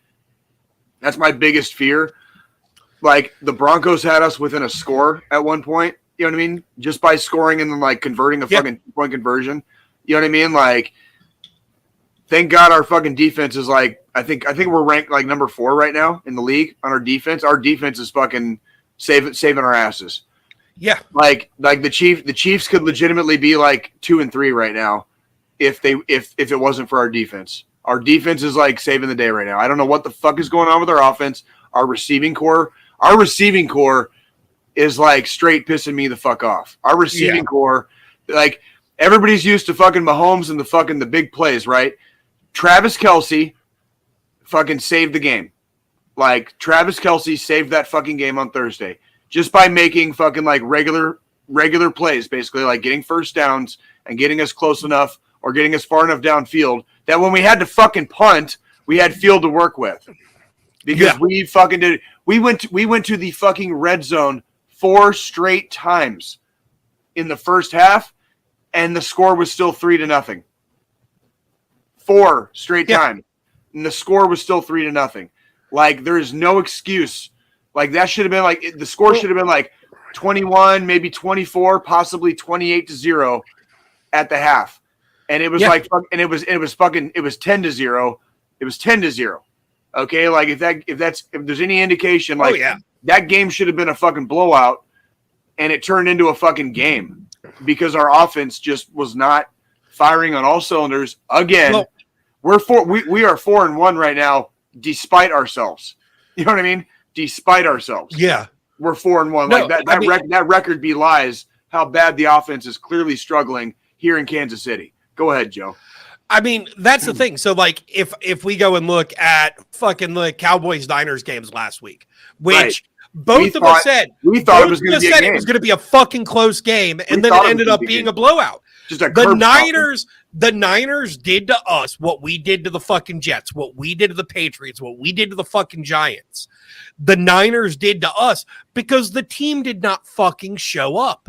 Yep. We are still making the same mistakes that we did at week 3 or 4, whichever it was, when, you know, we just bad plays, bad calls, fucking getting penalties out the ass. Yeah. And I'm going to sound like a fucking broken record. McCarthy, if you ever come across this fucking podcast and hear this, cover your goddamn fucking mouth, you sack of shit. You're giving the playbook away. Yeah. All right. Now that I've had that rant. People can read lips. Well, I also want to say, like, give me 1 second here. Let me finish typing this.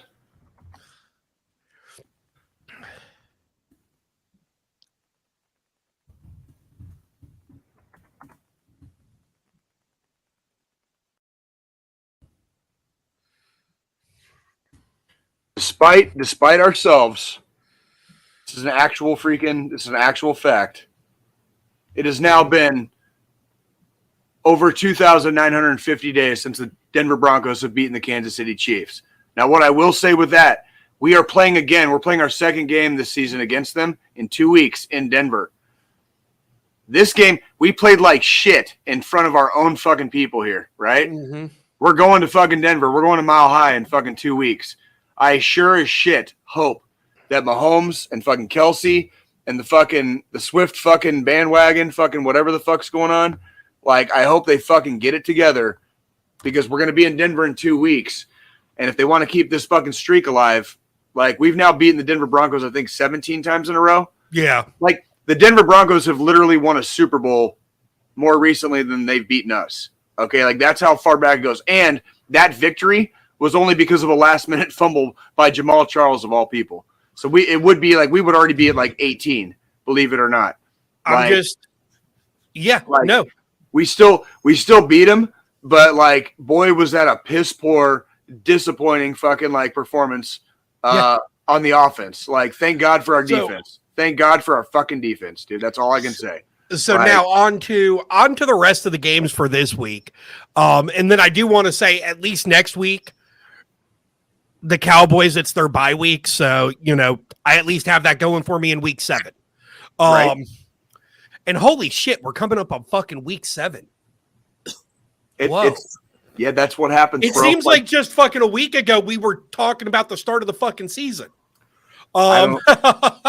Looks like the Ravens are going to take it against the Titans. Titans have the ball, but it's 1st and goal at the Baltimore 5, but it's 24-13 now. So it is a close game. So we'll see if they go for the onside kick here in a minute. Keep going with what you're saying, Joe. Sorry. So, the rest of the games outside of Ravens Titans, which is actively going, has been going since I'm assuming before we started the fucking episode today. Yeah, absolutely. I'm going to go ahead and say it. Dolphins are going to fucking blow the Panthers out the fucking water. I'm curious to see how bad that one gets. I'm curious to see exactly. It's going to almost be. I feel it in my soul, and this is my fiance's a fucking Panthers fan. She's already said she's not bothering watching the fucking game after what the fucking Dolphins did to Denver. So let's see. I told her I'm putting the fucking game on because I want to see. Because who knows? This might be the week the fucking Panthers actually pull something out their ass and fucking get a win. That's the thing I love with fucking football is it's 50-50. No matter what. It's week by week. It's week by week, no matter what your fucking stats are going into the game or anything. It depends on the mentality of the team when they hit the fucking field. Everything. It is such a wild and eclectic mix. That is exactly why football is so hard to predict. Proof with that is the 49ers Cowboys game last week. Me and Jay both. It's going to be a close game. It's going to be a close game. Don't sleep on the Cowboys. Broncos and Chiefs this week. That game should have been a proof blowout. right there. Proof right there. It's never guaranteed. You could be fucking 13-0 for the season and end up fucking coming in and your players having a shitty week. Yep. And you lose the fucking game to a team that's 1-2. That's correct. That is absolutely correct. Of course, my money's on the Dolphins just because I have to root for whatever team you're playing against. If you don't take the fucking Dolphins in this one, dude, get your fucking head examined. If you're a fucking betting person, take the fucking Dolphins today. Jesus, I'm not a gambler. I'm not a gambler, but Jesus Christ, get your head examined if you're not taking the fucking Dolphins. So Stop gambling. We've got so it's 25 minutes now till the 1:00 games start. Yep. So I'm taking Dolphins over Panthers. Agree. With Saints 100%. Versus Texans. I'm not. That's a game I would not gamble on. Dolphins is like fucking free money. Dolphins is like free money. But you saw my pause there too. I'm not fucking picking that game. No. Commanders versus Falcons. Not picking that game either. Not picking that game either. You're going crazy on me. I'm not going to pick those games. Vikings Bears. Do the Vikings find a way to lose? Hard no. Or do the Bears find a way to win? Hard no. With the Colts versus the Jags. Which one? Jags Colts. Ooh, again, dude. Why do you? Yeah, this is why I don't gamble. Thing. You're picking all these games like I would not. Well, I'm just going down the fucking list of who's playing who right now. Here's Jay's picks for fucking who to bet on. This is like easy money. Dolphins are gonna win today. Fucking Eagles are gonna win today. Lions have the Bucks. Fucking Sunday night football. Fucking the Bills are gonna fucking beat the Giants. Okay, the Bills are gonna fucking blow the Giants out the fucking There's your trifecta.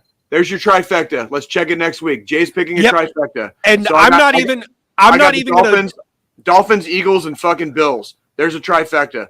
Let's check it next week and see if Jay should start fucking gambling. And after the bullshit that happened last week with the Cowboys, I'm not even putting any fucking. I'm not even going to make a fucking against the Chargers. Against the Chargers. Yeah, on Monday night. Yeah, Chargers Monday Night Football. Yeah. Let's find out. That game's going to be you got to watch it to figure it out because it could go either way. With how the Cowboys have been playing this season. I was going to say, and after last week, after seeing the Cowboys' performance last week, freaking you could say 60-40, dude. I got, Dolphins, Eagles, and fucking Bills. Fucking let's see next week. Let's see that. Let's see next week. And I will agree with those calls.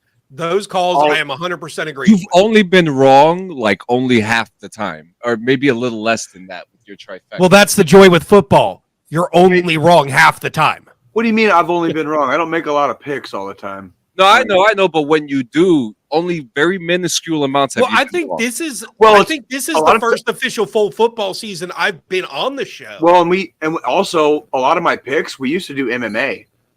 And that's why I don't gamble in MMA at all. Like at all. Now, because I have never scored a trifecta in MMA, and that's why I have never gambled with MMA. I have, like, as easy as some of those picks seem to be, there's always one that like fucks me out, and that's why I've never spent money on it. For football, for the shit that I'm looking at right here, Dolphins, Eagles, Bills.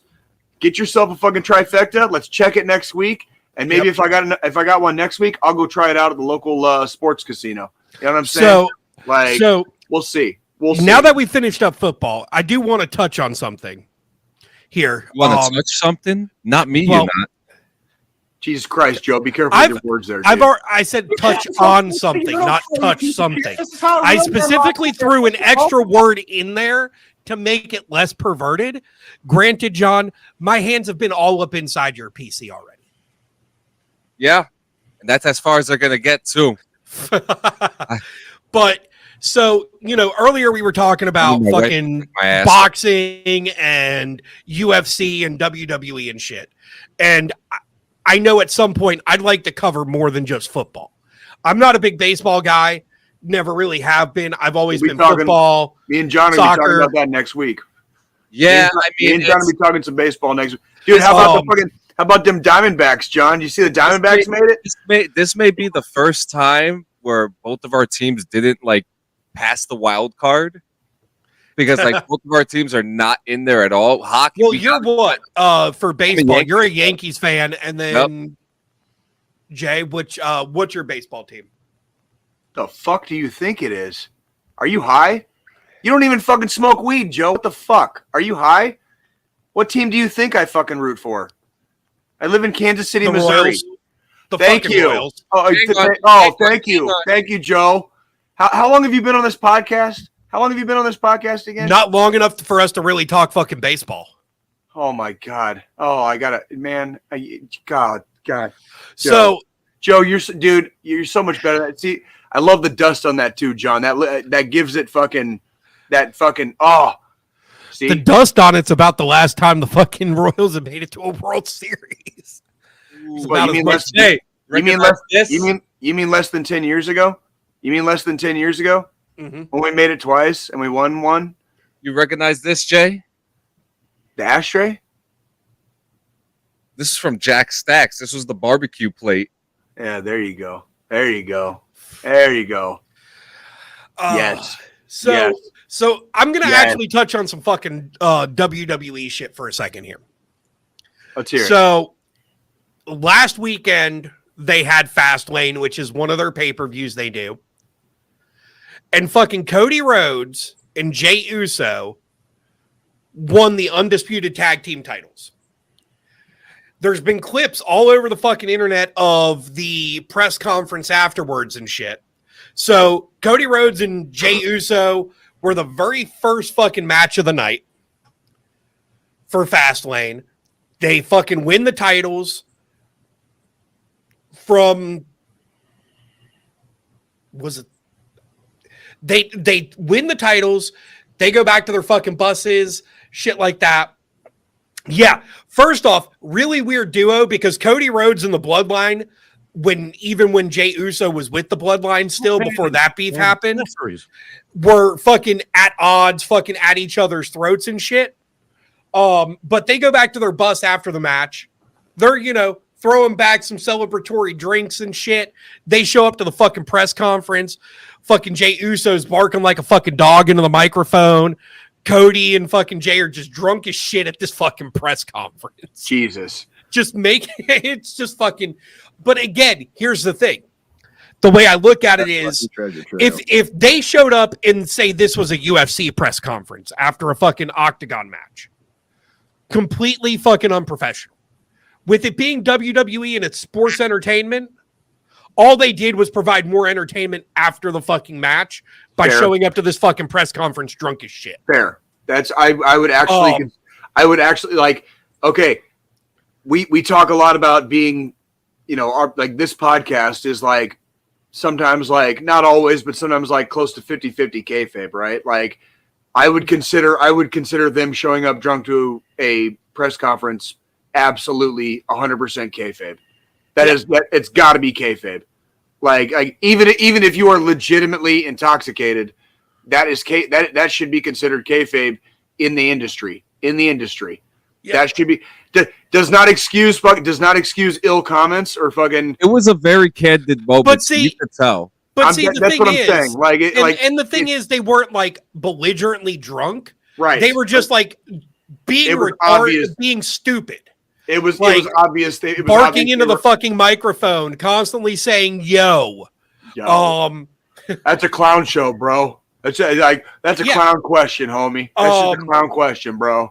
Like, yeah, and then also with Fastlane, fucking John Cena's back in the WWE right now. Why is anybody surprised about that? Like, why would anybody? Here's the thing. So Triple H already came out and said they're not doing any big story arcs with John Cena because the only reason he's back in WWE right now is because of when he came back to WWE. It was in the middle of the fucking writer's strike and the SAG-AFTRA strike. Now that those strikes are over and production can start back on the second season of Peacemaker and shit like that, they're expecting Cena to have to step away from the fucking ring again. So yeah. So basically that's just a very corporate way of saying that the WWE is anti-union. That's right. I heard you loud and clear. Heard you loud and clear, Triple H. Fucking way to stick it to the man, D-Generation X. Way to stick it to the man. Fucking anti-union. I heard you loud and clear there, Triple X. Triple X, Triple A, whatever the fuck your name is. DX turned into what Rage Against the Machine turned into. Like, exact same story. Well, that's the thing. If you look at fucking like the corporate fucking roster for WWE, all DX, all of fucking D-Generation X is on the fucking corporate roster. Except Shawn Billy Michaels, except Billy Gunn and Sean Waltman. But goddamn, there goes the fucking thumbs up again. Hey. Yeah, thumbs up for fucking unions. Thumbs up for workers' rights. Fucking thumbs down for sticking it to the fucking man. Thumbs up. The writer's strike is over. Thumbs down to all you fucking like wannabe like. But fucking, like, just fucking sellouts, dude. Most of D-Generation X is in fucking WWE corporate roles now. Shawn Michaels is part of running development, so he's over on the NXT side. Triple H has been in fucking corporate for years at this point. Yeah, Road Dogg, who's been a writer for fucking years, and I have the same birthday with him. Billy Gunn's in AEW, and Sean Waltman just doesn't want to be part of it. Hey, real quick, before I forget, I gotta send a shout out, dude. Like, bro, it's fucking. Guess whose fucking birthday it is today, dude? Brandon Wayner's. Yeah, I thought it was his birthday yesterday. I think it's his birthday today. Who else got a birthday today? Fucking friend of the show, fucking Chris Bodette. Oh yeah, fucking Bodette. He was fucking crying. He was thanking Taylor Swift for his win the other day. Dude, fucking happy birthday, Cuddles. We fucking love you, dude. Wow, so fucking love you. So happy birthday to Chris Bodette and also and fucking Wayner too. You know they're both friends of DD214. So happy birthday to you, fuck nuts.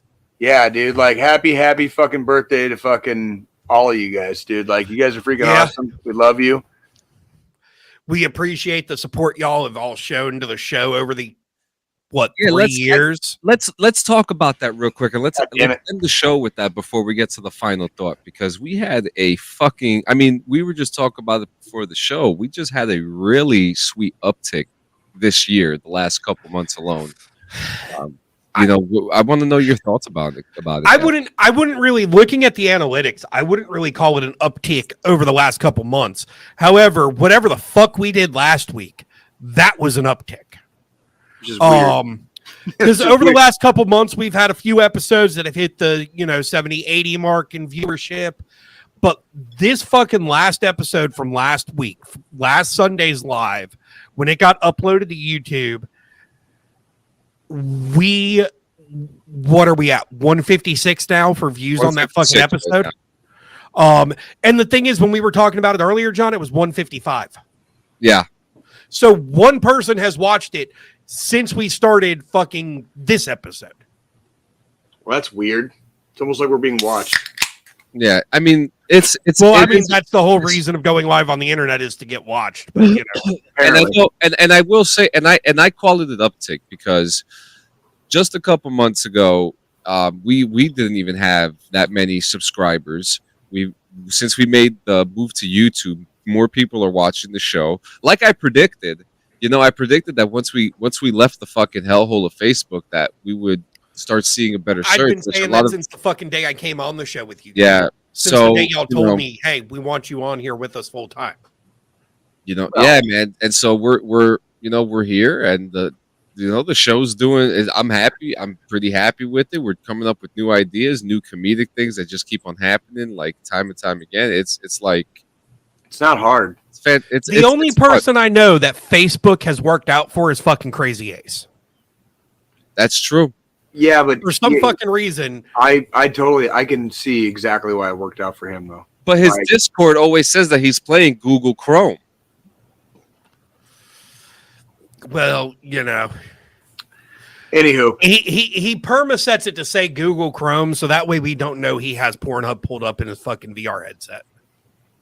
I mean, dude, you got to do what you got to do, homie. Like sometimes, just saying.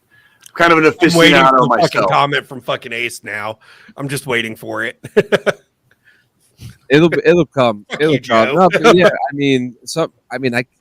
I cannot wait to start working on the best of 2023 for DD214.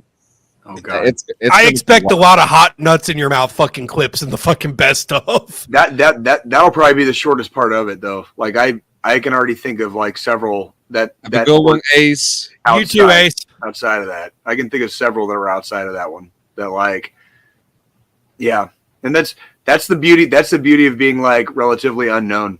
It's like when I go back and watch some of our episodes, like I get tickled because like there's like shit where like we say like all three of us say stuff randomly sometimes that like just perfectly like it was in the moment. It was in the moment. Yeah. And if you're listening to the podcast, like driving down like a road and like kind of like half paying attention, because you're driving, you know what I mean? That's fucking the moment that fucking grabs you. You'll fucking miss it. As far as like it being like sometimes you may hear like a yeah. And so I do want to fucking talk about that specific right there because when I'm driving and I'm in the car by myself and my phone connects through CarPlay to my fucking car stereo system and shit, I always pull up a random episode of the fucking podcast to listen to when I'm fucking driving. There was one episode that shit started playing where like a gun sound effect fucking started playing in the background as I'm pulling up to a fucking drive up, like the speaker box at a drive through to get fucking food. And I about jumped out the fucking car. Because I had that's your fault. Fucking crank the fuck up. Yeah, that's your fault. That's your fault for leaving it too loud. No, if you know, we actually, our old producer, we actually had to tell him to stop using a specific sound because it was too loud, and we were afraid someone would get into a car accident. Do you remember this, Jay? Yeah. Well, and it wasn't exactly his fault. It was his fault. He kept on pressing it. Well, what I'm saying is how because it didn't sound as loud. Like it sounded loud to us, like during the show, but when you listen to it, again, like after John would upload it, to YouTube. When you listen to it on YouTube, it was like violent. It was like violent. And it was like, which was like in hindsight, it was pretty funny. You know what I mean? Like, like anarchy, yay, right? Like, but I was like, John, do you remember when you fucking like hit me with that fucking? Out. Do you remember when you hit me with the jerk mate, the fucking jerk mate? Like, God damn it. Ever heard of jerkmate? Yeah, like and I remember, like, I told the producer, I was like, I need you to stop pressing that. He was like, why? I'm like, because you're gonna get someone into a car accident, like legitimately. Like legitimately, if they're listening while driving, like that might get dangerous. Abs. Yeah, like, and we told him, like, do not press the button. It is distracting. It is loud, and you could really scare the shit out of somebody. Hence the gunshot scaring the shit out of Scolini. You know, like it's real. Like I was really concerned that it was going to become an issue of, oh my God, someone's going to get into a car accident and we're going to get sued for it. So they're gonna blame fucking DD214 Gaming, right? Who is your daddy and what does he do? But see, the problem is, yo, what's going on, Strange Dabs?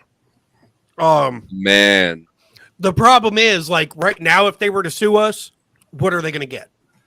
Hey, dude, we're looking at Rocky 5 shit, man. Like, sue me for what, bro?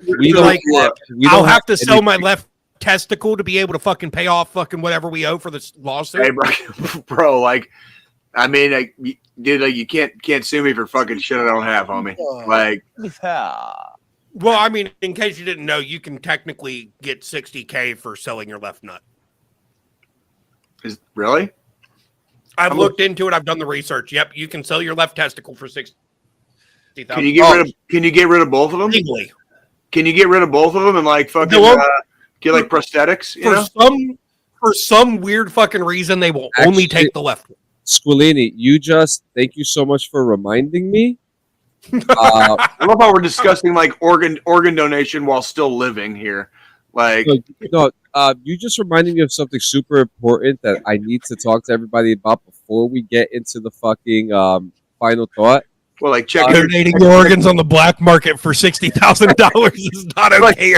Do you? Okay.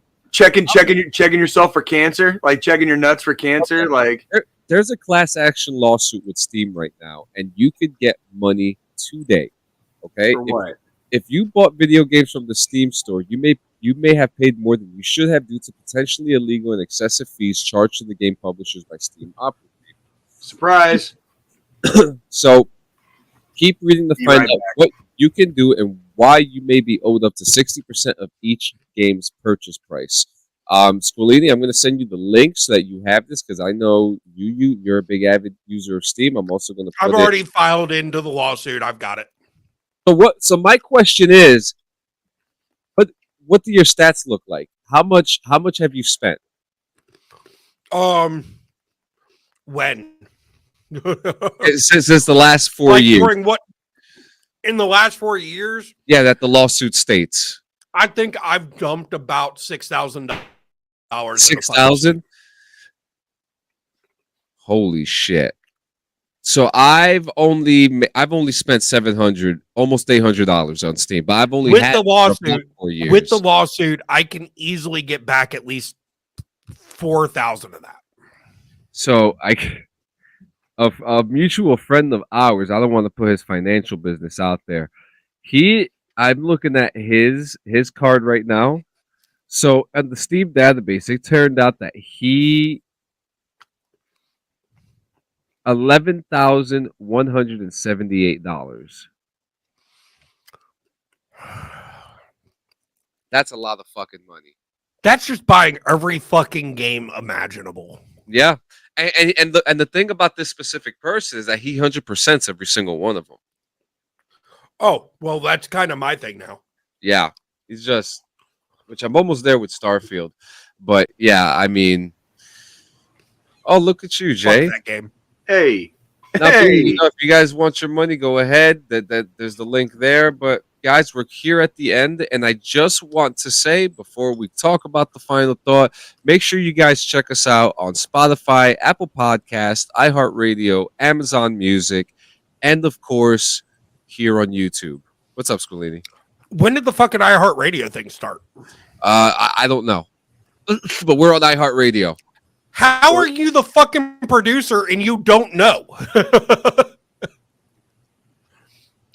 legitimate questions, John. Legitimate questions. When I was doing all the new stuff, like some of the new graphics, I had to get some official brand logo. These aren't Google logos. Like these were brand logos from the actual. You know how it is, Squilini. You go in, they have the trademark.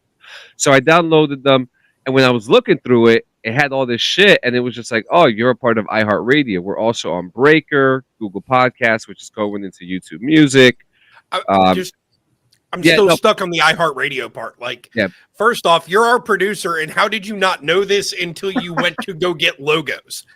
Like, I knew we were on real world questions. Do we need to sidebar this till after we go off the air? Because no, it's just don't kick him while he's down, Squilini. Jesus fucking Christ! Like, all right. What's funny is that when I went to check, when I logged into the iHeartRadio like thing, there's a few listeners on there, right? But what's funny is that every single episode, other than the ones that were not there, are there. And I'm just like, wow, this is kind of cool. We're on iHeartRadio. So now we're just waiting for Sirius XM. Wow. But see, then at the same time, I really question people that use iHeartRadio, because who the fuck uses iHeartRadio anymore? Of course, our producer that didn't know we were on iHeartRadio uses iHeartRadio. I'm a radio guy. I'm a radio guy. I love it all. I'm not nothing wrong with that. Man. Nothing wrong. No, with there's that. nothing wrong with that. But check we'll out. Move on. Check all that stuff out. Listen to old episodes. Check out Clean Sanchez Media on YouTube and Twitch tomorrow at 9 a.m. for the podcast stream. It's going to be fun. We're going to have a good time. And Thursday, watch for the launch of Tech Guy Media on YouTube. That's right. So let's fucking do it, guys. So who's taking the final thought? Who are you pointing at? One of you. We got Joe. Why do you have a dildo in your hand? It's not a dildo. It's a pipe. Oh, same. Something I suck on. I had an electric razor in boot camp, and I fucking left it in the bathroom one day, right? So at this point, I'm going to say John needs to do the final thought. Yeah, I'll take it. So the fucking drill sergeant pulled out the razor, and he was like, all right, who's this? And he pressed it. He started vibrating. He was like, oh, we got I didn't know we had vibrators in here. Anyway, guys, we're here at the final thought. We're here at the final part of the show. We don't get tired of it. I don't get tired of promoting suicide awareness. I love talking about it because I think you just need to talk about it. So if you are alone, always know that you are not actually ever alone. You have us. You have friends and family. Give yourself some time to open up a little bit, okay? We go through hard days. And I've said it before, the depression, the anxiety, the emotions, they don't discriminate. So if you're feeling down, if you're feeling hurt, if you hate the world, talk to somebody. You can hit the National Suicide Hotline at star 988. That's 1-800-273-8255, 1-800-273-TALK, or star 988. You can also dial 988 directly. You can. Yeah. You can dial it directly, and it will take you basically to where the 800 number goes. Fantastic. And that's even better, guys. We're coming into Thanksgiving is coming up, Halloween's coming up. I say this every year when around the fall time. The fall time seems to be a very devastating time for a lot of families. Family members losing family members recently and not being able to spend those Thanksgivings and those Christmases with them, guys. We're good. I'm going to put it out there right now. If you don't have a place to eat a turkey, if you're feeling alone, give me a call. We're in it. We're in this together. There are VFWs. There are American Legions. There are resources for you. If you are homeless, try your best to get your resources together and put yourself in a shelter. It's gonna be a brutal winter this year, and I think it's safe to say that because it's pretty damn cold this whole weekend alone. The it's getting bad. This year alone has been a devastating year as far as deaths go, and that's in and outside of celebrity and influencers and things like that. Personally, it's very hard to talk about, because even in the fall time, I start thinking about my mother-in-law. And that's still pretty recent too. And I just want everyone to know that you guys aren't alone. You guys are loved. We love you. We hope to see you in 168 hours. No more, no less, or maybe a couple minutes late. But you know how it is, guys. You know how it is. But 168 hours and 15 minutes. From North Carolina to Kansas City to good old everybody's favorite state, New Jersey. We love you. We love you. Make sure you watch some football and catch up with us next week while we talk more about football and more shenanigans. Baseball too. We got baseball next week, John. We got baseball next week. I guess this week I'll watch some game. I'll watch whatever fucking baseball games are on, so that way I'm not completely lost next. At least it's the playoffs. At least it's the exciting part. I intentionally left baseball off this week because of some of the stuff that happened in the wild card round. So next week we're gonna do baseball and football. So tune in. It's gonna be fun. It's gonna be fun. We love you guys. Never trust a man with a mustache. You know the deal. If you're gonna fucking tap it, wrap it. If you can't fucking pull out, dude, don't be a dummy and shoot on her tummy, all right? Fucking goddamn it. That's right.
Been digging a hole beneath my skin, playing a game that I can't win. Don't wake me up, is that good enough?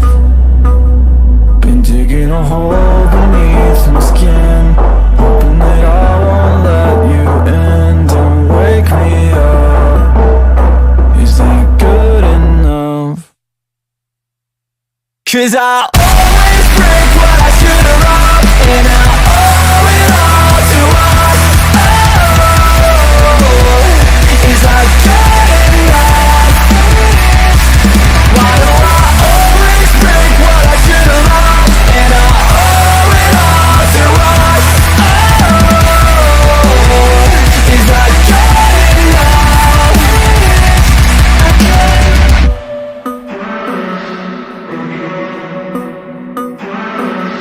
Been digging a hole beneath my skin, stuck in the lies you made me live. Don't wake me up, is that good enough? Been had enough, all the lies lately. Been putting up, jotting ties they say. It's not enough to know that you can break me.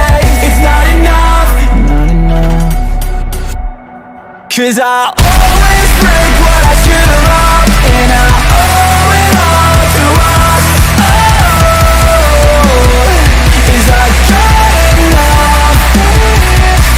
Why do I always break what I should have loved, and I owe it all to us? Oh, is that good enough? Never enough for you to love, never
start again. 'Cause I always break what I should have lost, and I owe it all to us. Oh, it's like cutting off. Why do I always break what I should have lost, and I owe it all to us. Oh, it's like cutting off again.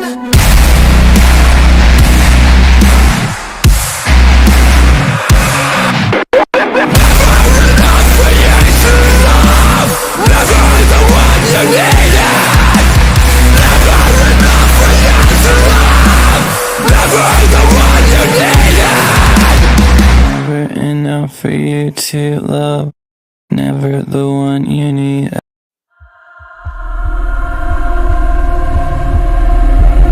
System failure calling mission control. I've got a feeling we are headed for a black hole.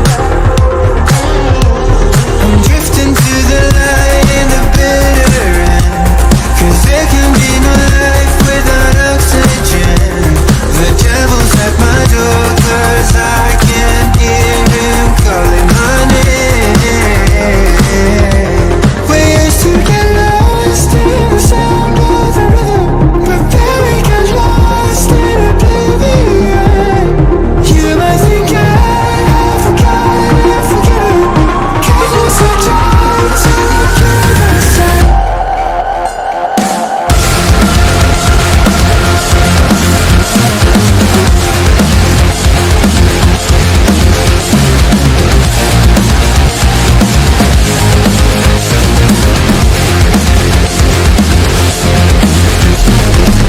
I'm beginning to fade out, listen to fate now. Nothing can stop me from falling down. Gravity pulls me under the surface, I can remember solid ground. I listen to my senses, hearing the silence, tell me that I'll be safe and sound. I'm drifting to the light in the bitter end, 'cause there can be no life without oxygen. The devil's at my door, 'cause I can't hear him calling my name. We used to get lost in the sound of the rhythm, but then we got lost in oblivion. You might think I have forgotten and forgiven, but sadness I tried till I killed myself.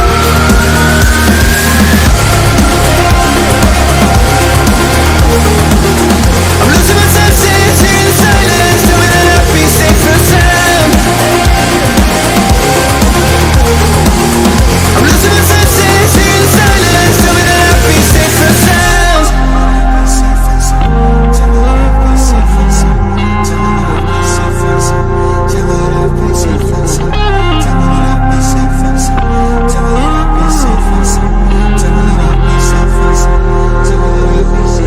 System failure calling mission control. System failure calling mission control.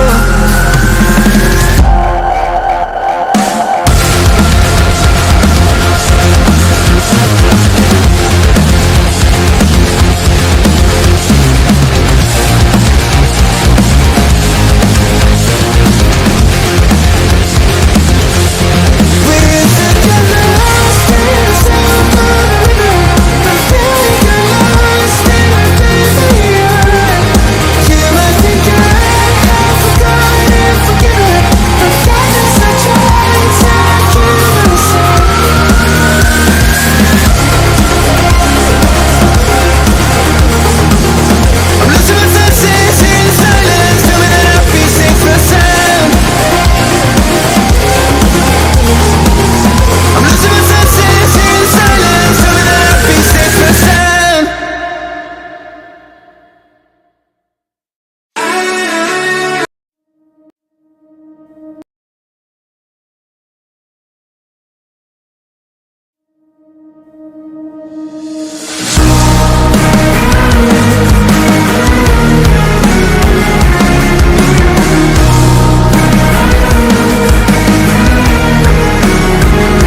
elevated. But something beautiful happened in 2004, boys. Something that would change the course of sci-fi horror history. And it all took place in a little island called Japan.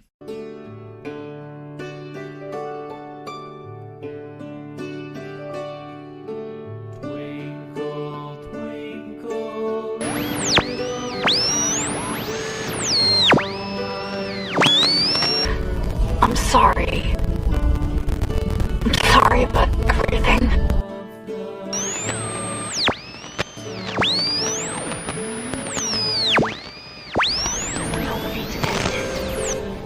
Quarantine activated.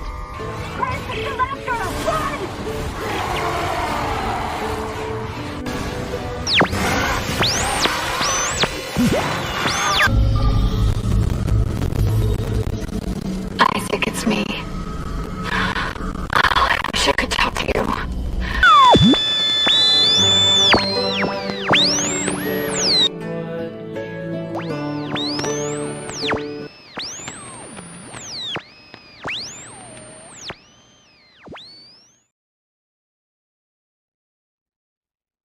I have breaking Death Stranding news, boys.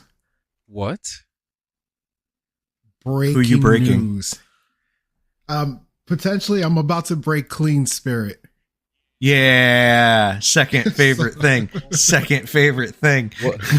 What's this? Well, you know, prior to this recording, we were talking about a little game called Starfield and a particular man by the name of Todd.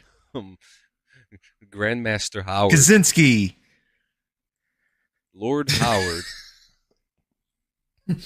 I'm thinking of First Ted. of his name, first of his kingdom.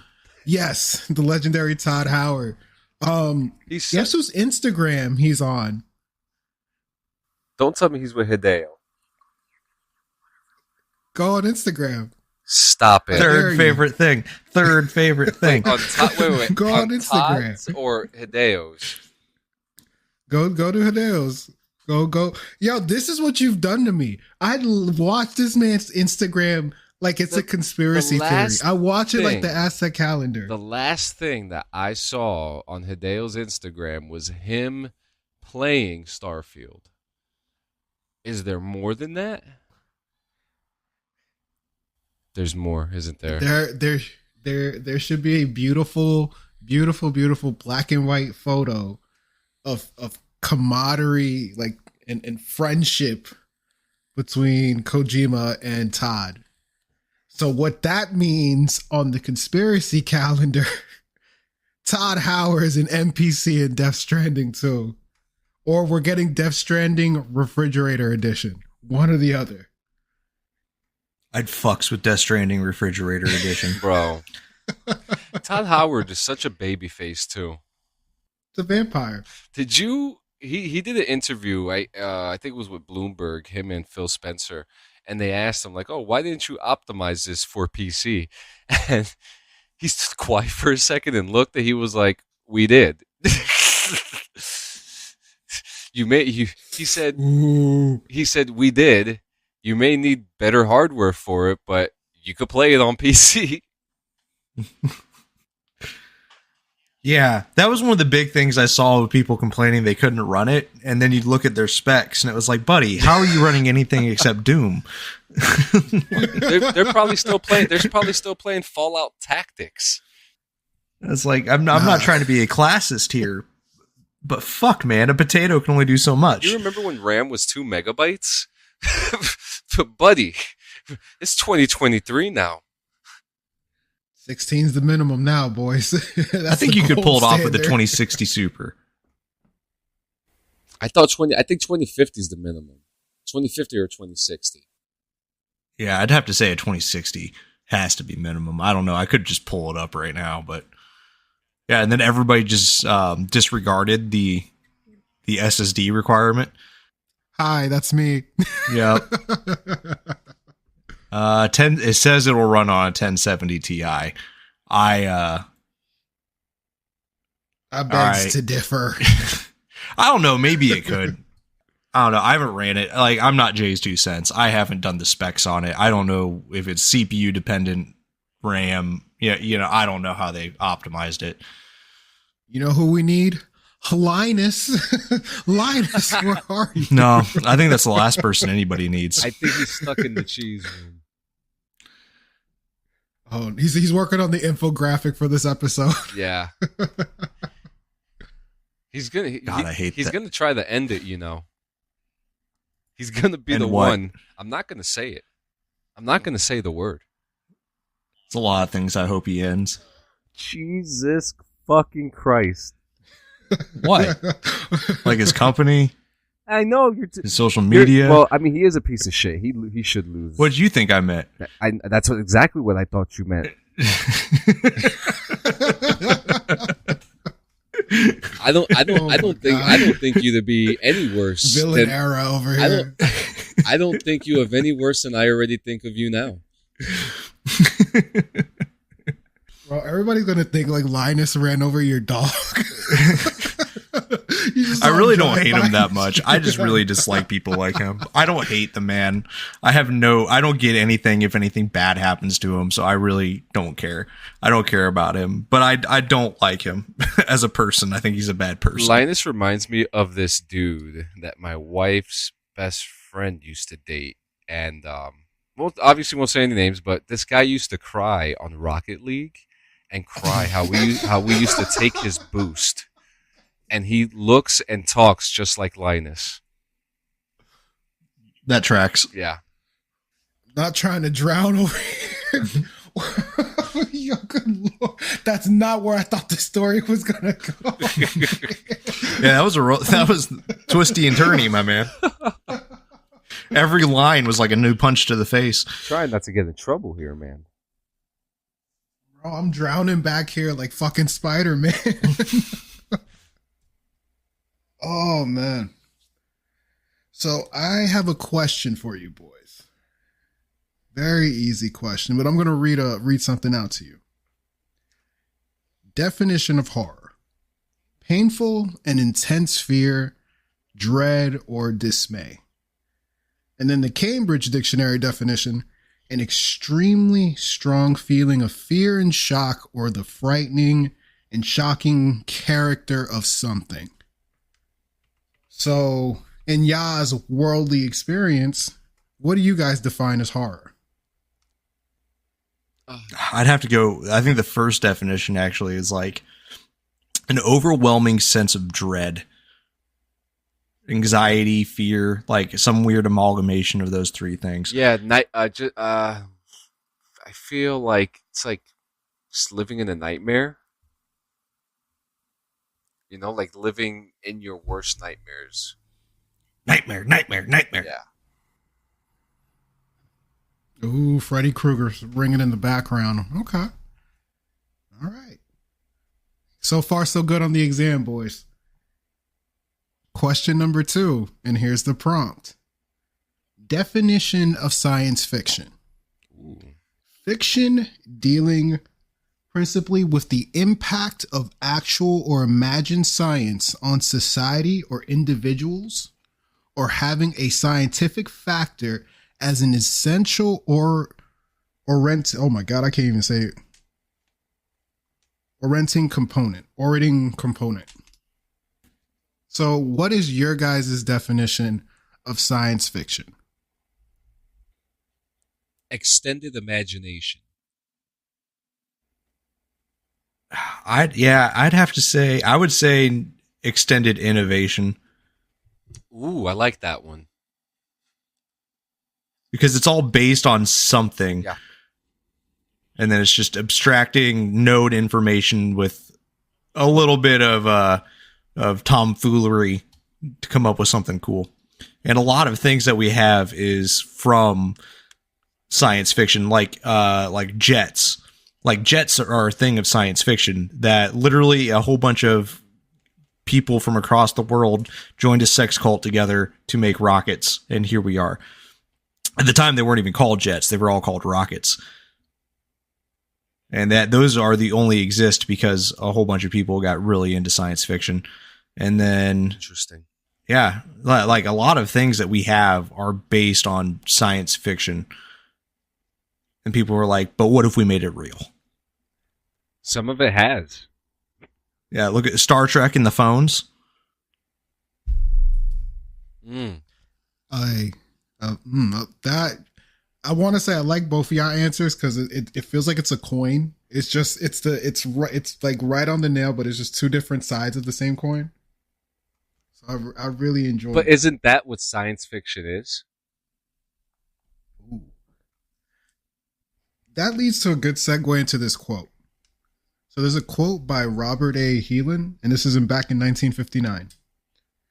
And this is about science fiction. Realistic speculation about possible future events based solidly on adequate knowledge of the real world, past and present, and on a thorough understanding of the nature and significance of the scientific method. Now, the funny thing about that quote, right? It only covers a large majority of science fiction, but not all of it. But if you change one word or remove one word in that whole quote, it covers all of it. And all you got to do is take out future. Okay, I'm with you. Now it's for you guys. You've given me your definitions and you told me all these things. So my question to you guys is, what's your favorite sci-fi movie? Pitch Black. Pitch Black. Wonderful movie. Wonderful movie. What about you, Clem? No, I'm not going to say the obvious one because there's cult classics, but I'm torn between Apollo 18 and Cloverfield. Is Cloverfield science fiction? Yeah. Yes. 100%. And there's a whole lore behind that. Oh my god, I could cover that. Don't even get me started. Oh, you know about the Sludge conspiracies? Everything. The viral marketing, Taguato, everything. Manga? Everything. We'll talk later. Yeah.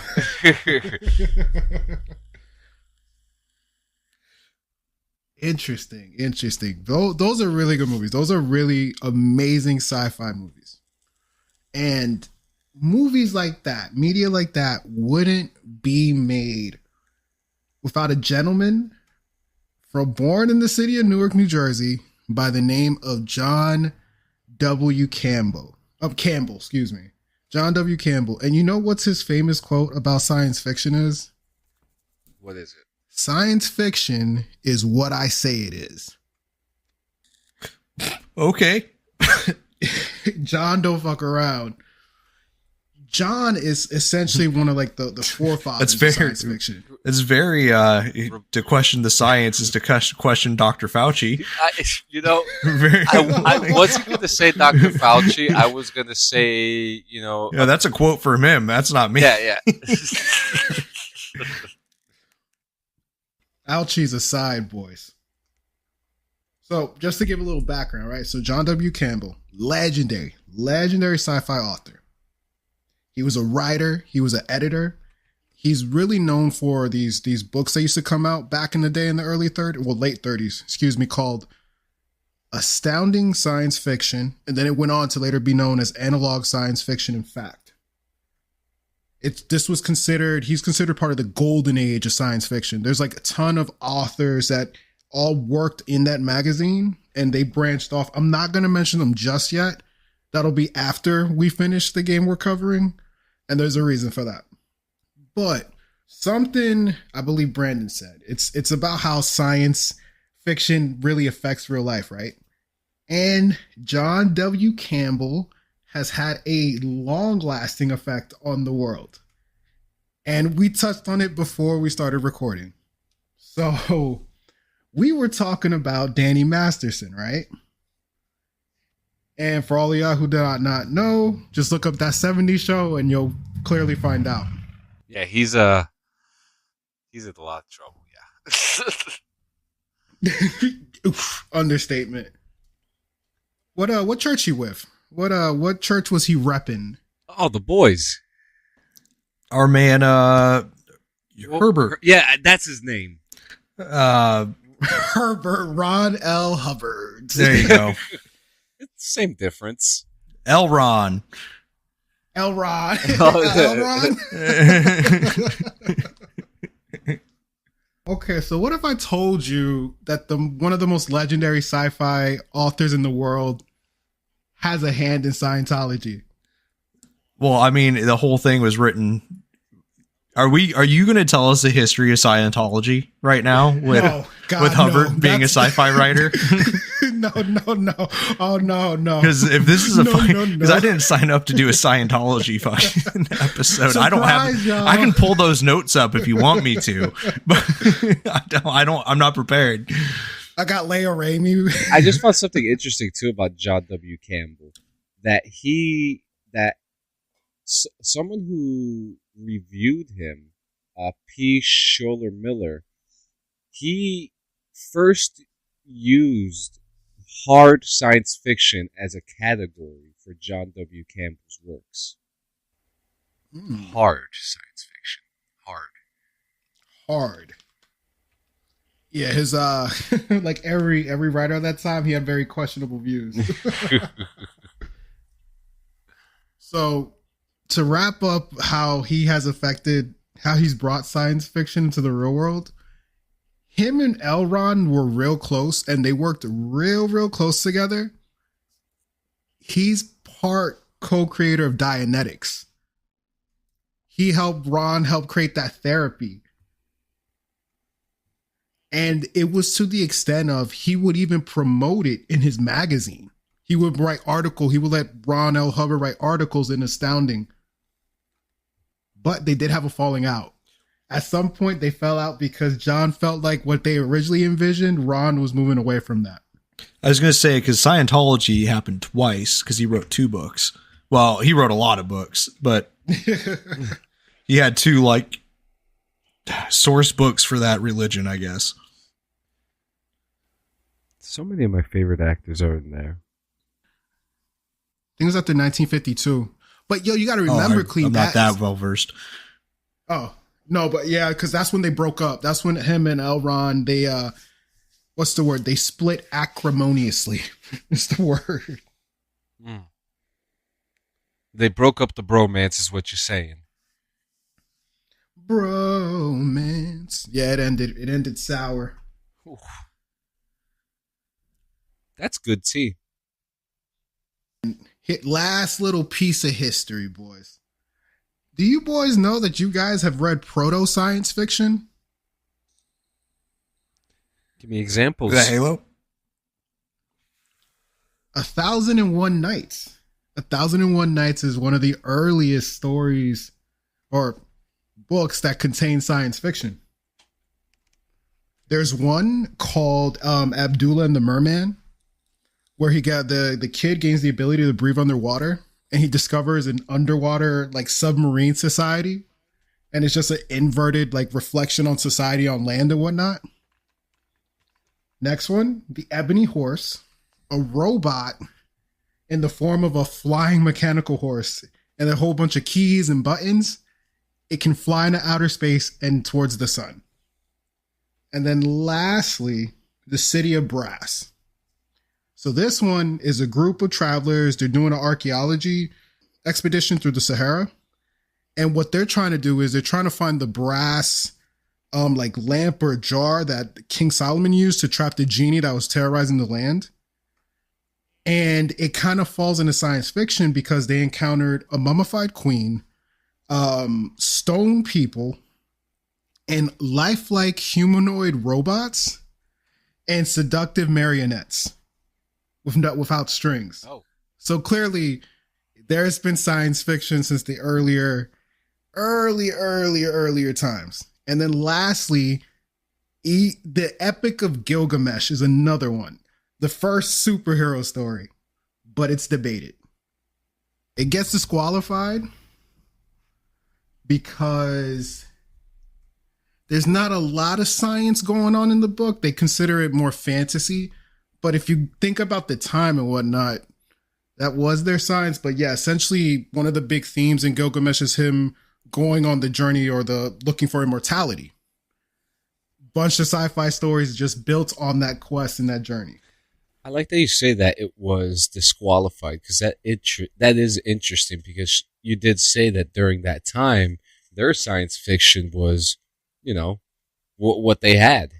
They didn't have any science. They didn't know what cars and what we have today are. So I find it very interesting that during that time, and that people would disqualify it and call it fantasy when that's what they were working with.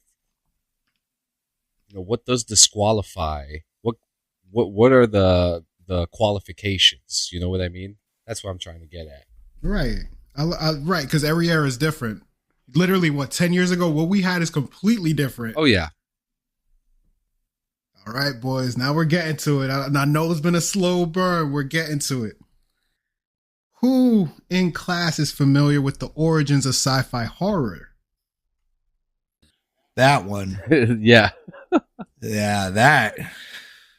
Because I see here. I mean, I don't know. Because the first thing that comes to mind is Alien. Me too. But Alien. I feel like it was done before Alien, and I just can't. When was The Thing? Oh no, we can go further back to the 50s. Yeah, we can go back, because what about The Fly? The Fly. The Fly, Yeah. yeah. So we can The go all the way to Blob. the 50s at least. The Blob. So yeah, this is going to go a way, way back. Okay. When it comes to, you said movie, right? Just make sure I'm on the thing. No, there weren't much. No, there weren't Oh, much. sci-fi horror in general? There weren't much. What the origins of sci-fi horror? So that I can actually go further back to the 1800s, and I can go all the way to the story of Frankenstein, and Frankenstein's monster. That would be. And that's where I'm gonna stop you. That's where I'm gonna stop you. I'm so glad you said that. He just put a halt to that. He was just like, "Wait a minute, hang on." I'm like, this Google fool mother. No, so it just so happens I was watching a little documentary on the story of how the Frankenstein book, because I forget the name, but the actual book of it, but how that came to be. And it started basically as a whole bunch of nerds drinking wine, having like a competitive creative writing party. Well, the story is completely different originally than it is what we know it today, or what people commercially know it as. It's a whole different story that it was. Yeah, that's I was watching the OG one, and like they had and then it was released twice, and it was a whole thing. But I love that. I love it. So, boys, it's so funny you say that. So, exactly, 1818, more 1816, but we're going to go with 1818, right? So, Frankenstein. Yes, bitch. You nailed it. It's considered a Prometheus moment. And everybody knows the story of Prometheus. That's when he defied the gods and he gave humanity fire. And what did fire give us? Technology, knowledge, and made us more civilized. Frankenstein is that Prometheus moment. And we'll talk about that same dinner party. Yes, bitch. I'm so proud of myself right now. It's been so long since I got something right. Nailed it, bro. I'm like cheesing over here. This is good. Mary Shelley is considered the godmother or the mother of science fiction. She literally wrote probably science fiction for a majority of her career. So just a little background. Shelley is the daughter of a famous author. Because her dad was a big time author, he actually gave a damn about her education. And that doesn't happen normally around that time. So because of that, she was surrounded by her father's friends. She was surrounded by writers. She was surrounded by people in politics, and they always gathered at her home. They actually inspired her to be an author. Well, sometime later, she met one of her dad's homeboys. They did a thing, kind of fell in love. And her dad was like, I don't approve of this. This is not what I want for you. So she did what any respectable woman does, run off to another country with her lover and takes her stepsister with her. Allegedly, he banged her stepsister as well. So keep that in mind. And as they were living, right? It's a little spicy in Mary Shelley's life. Is that big brother status though? Yeah, you grow up, writers, you start banging your dad's friend, then you run off, he bangs your sister. It's wild. It's like a slapstick comedy in the early 2000s. Or any Hallmark movie. I was gonna be like Lifetime. Yeah, probably Lifetime. I'm gonna give it yeah. Yeah, I'm gonna agree with you. I retract my statement. Well, they ran off into the world. I believe they were living in Paris at the time. Well, they did a lot of traveling. They did a lot of riding. And in the summer of 1816, Mary, her stepsister Claire, and then her boyfriend Percy, they went to go see Claire's lover in Geneva.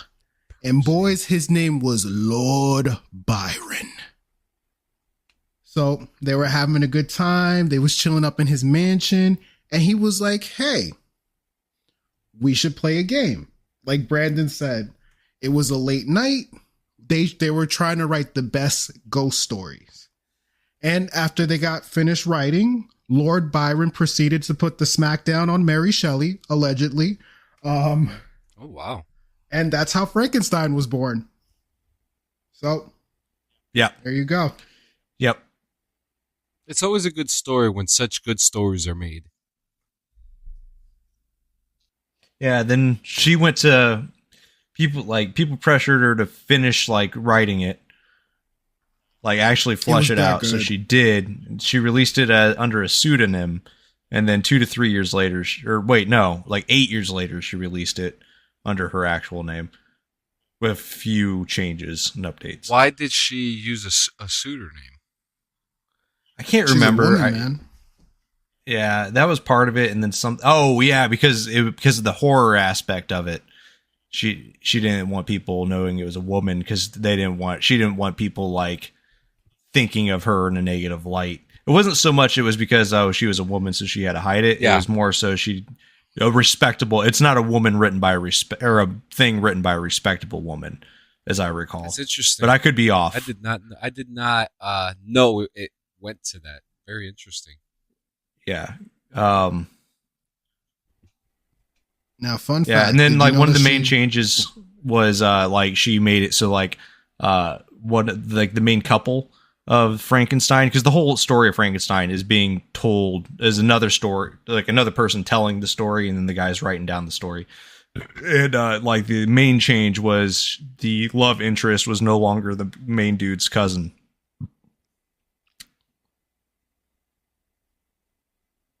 So they removed That's the not incest. A bad change.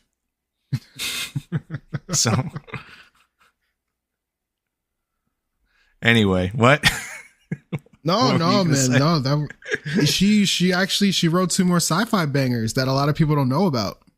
Oh, send them. Do tell. So the first one, The Last Man, was published in 1826. Oh, so it's funny. So this one takes place in Europe in the 21st century. And essentially the world is being ravaged by the bubonic plague. And it normally results in the near extinction of man. And then there's a second one. Oh, go for it, Clean. I'm sorry. I'm so sorry. Does this have anything to do, or did this lead into the comic book Why the Last Man? Because it's the exact same premise. It just takes place in New York. Bring that to the next episode. I will. Because I just finished that comic book, so it's fresh in my head, so perfect. Yeah, bring that. Yeah, I haven't seen that string, but I have a suspicious feeling it goes somewhere. And the last one, the last one is a short story, and she wrote it about a man who got frozen and was thawed out in the 1800s, and he was living life in this modern era. Isn't that hilarious? Can you imagine being frozen and in the 1800s, that's the future to you? That's fucked up. That's fucked up. I'd be mad as hell. What a time. Now, when it comes to sci-fi horror, boys, it's all about a visceral experience, right? It's when it uses objects and elements of current science. And and that feeling of keeping grounded, it makes it more real, doesn't it, right? Yeah. Yeah. It adds a sense of like plausibility. It immerses yourself into the character. Yeah. No, and that's beautiful, boys. Because that's what leads us into visceral games. I was a slow build up, but we are officially covering a 2008 banger by the name of Dead Space. Dead Space. The winner of the You, Me, and Lore voting poll. Dun, dun, dun, dun. Good job. We appreciate the votes, guys. We really thought Stray was going to get it. And I'm kind of happy Stray didn't get it. I thought Bully was going to take it at the last minute. I thought it was going to be a photo finish. It was very close, but hey, that doesn't mean it's out for contention. You will. It'll return. Yeah, you will. You will eventually get Bully and or Stray. But right now, it's coming. We're doing Dead Space, and I'm actually super excited to do this. Like, really excited because I'm diving in fresh. You've picked a wonderful time. A wonderful time. And for everybody at home, just to paint a picture, I'm going to give you the official description of Dead Space. So Dead Space is a third-person survival horror video game developed by EA Redwood Shores. Released for the PlayStation 3, Xbox 360, and Microsoft Windows. I ain't talking 10 or 11. And this was on October 14th of 2008. Oof. Now, right?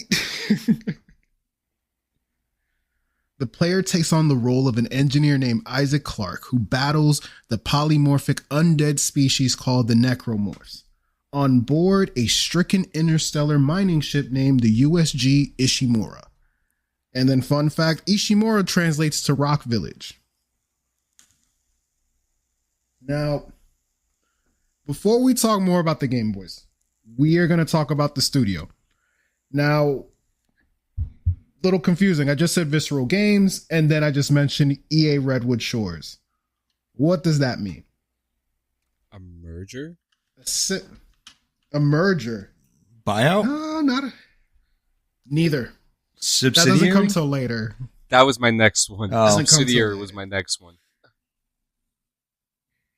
It was a rebrand. Oh. It was a rebrand, but we're going to get there. We'll explain the rebrand. But we got to go back to 1999, boys. 1999, this little studio by the name of EA Redwood Shores produces a game for PlayStation, PC, and then one of the greatest consoles of all time, Macintosh. A little game called Future Cop LAPD. Have you boys ever played or heard of it? Oh my God, yes. No. There was a demo. There was a PlayStation demo. But just to give you guys a little picture, Future Cop LAPD, essentially you played in a cop mech that could transform into a vehicle, but could also stand on its hind legs and shoot machine guns and missiles and whatnot. It was a really nifty game for 1999. An interesting time. And it was the studios. Before, will the system survive Y2K? It did. For those who didn't find out. No, it's the new simulation. Shh. Yeah, they rebooted the system. Stop it. Don't lie to these kids. They know. But, that was their first hit. Future Cop LAPD. And after this game, the studio would actually turn into EA's licensing studio. Are you guys familiar with a little game called PGA Tour? I've heard of it. The original one? Heard of it? They developed the original. So the original game wasn't PGA Tour. The original game was called Cyber Tiger. Yep. Okay. Yep. Yeah. Because I play PGA Tour now, and it's a fantastic game, and I remember Cyber Tiger. Remember Cyber Tiger? That was the original. Golfing. Yo, yeah, isn't that crazy? That game came out what year? And he's still golfing. 2000. Yeah, and he's still around. We're almost into 24, and the dude, car crash, scandals, and everything, and the dude is still golfing. It's insane. He outlived the studio that made him famous.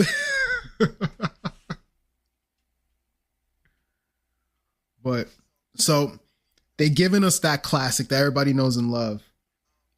Licensing studio. Are you guys familiar with a gentleman by the name of Peter Jackson? Of course. Yep. Are y'all familiar with one of the greatest PlayStation 2 titles the world has ever seen? You're gonna have to narrow that one down. Lord of the Ring, The Two Towers. Oh yeah, that was such a good fucking game. That was a good movie too. It was a good book. A great movie. And chills.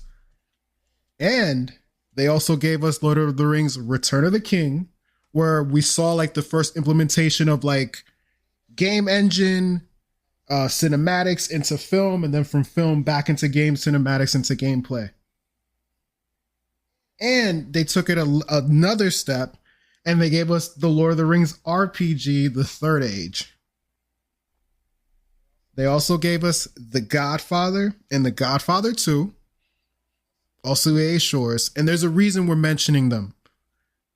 The reason we mention Godfather is the engine that was used to make the prototype for Dead Space was the Godfather graphics engine. Oh, shit. All right. Interesting. Mm-hmm. And then from there, Dead Space comes out. That ended up being their surprise hit, and that actually led to the studio being rebranded from a licensing studio to a genre studio. And then we got Visceral Games, we got Visceral Games Melbourne, and then we got Visceral Games Montreal from the success, right? They also helped the development of the Sims games with Maxis, especially a lot of the Sims handheld games. That was Visceral. Freakstyle Motocross. Do you guys remember that game? Which game? Freakstyle Motocross. No. It was a motocross game, so that was niche audience, but that was one of their big hits. And then to round it all up, James Bond, From Russia with Love, Agent Under Fire, Army of Two, Devil's Cartel, Dante's Inferno. Devil's Cartel was so good. It was. And they actually had an unannounced game called The Ripper that we'll never know. And lastly, one thing I've learned about Visceral, at the time from the end of the 90s to the early 2000s, the studio was pumping out 3 games a year. God damn. Like they would pump out titles out the yin yang. Like around the time of just for like Cyber Tiger, they did Cyber Tiger. They did a NASCAR Rumble game. They did a Road Rash at the same year. Like EA Redwood Shores, like they used to crank out games. And toward the end of their lifespan, the last project they were known for was Project Ragtag. And if you guys remember Project Ragtag, that's the one that's the Star Wars game that everybody wanted that nobody will ever get. The one that got away. And it's a small little breakdown of the studio, but the studio has kind of been engraved in our childhood for years. And I didn't know that they were always the EA studio. I just thought they were this small developer out of nowhere. So that was kind of like crazy to find out. My God, if we do another EA game, we're going to get affiliated. we get Empire money. Let's go.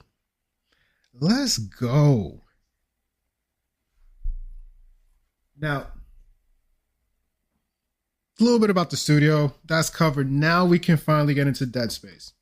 So when it comes to Dead Space, y'all, it took horror and threw it on its head. This game innovated survival horror at a time when cover shooters reigned supreme.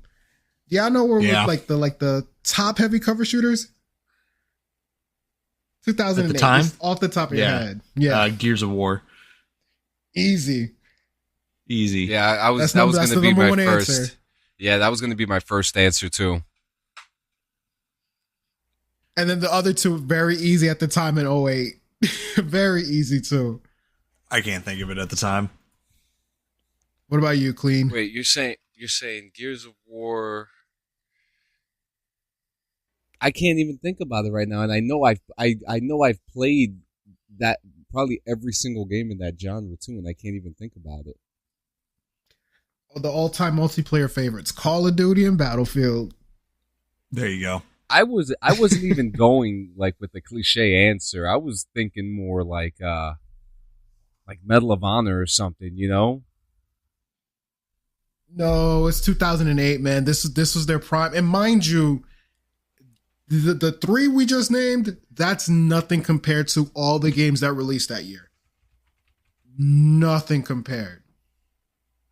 We need to go back, boys. We need to go back. So, essentially, the game, just for everybody to know, is produced by Glenn Schofield, Chuck Beaver, Steve, I'm going to butcher his last name, Steve Papatouis.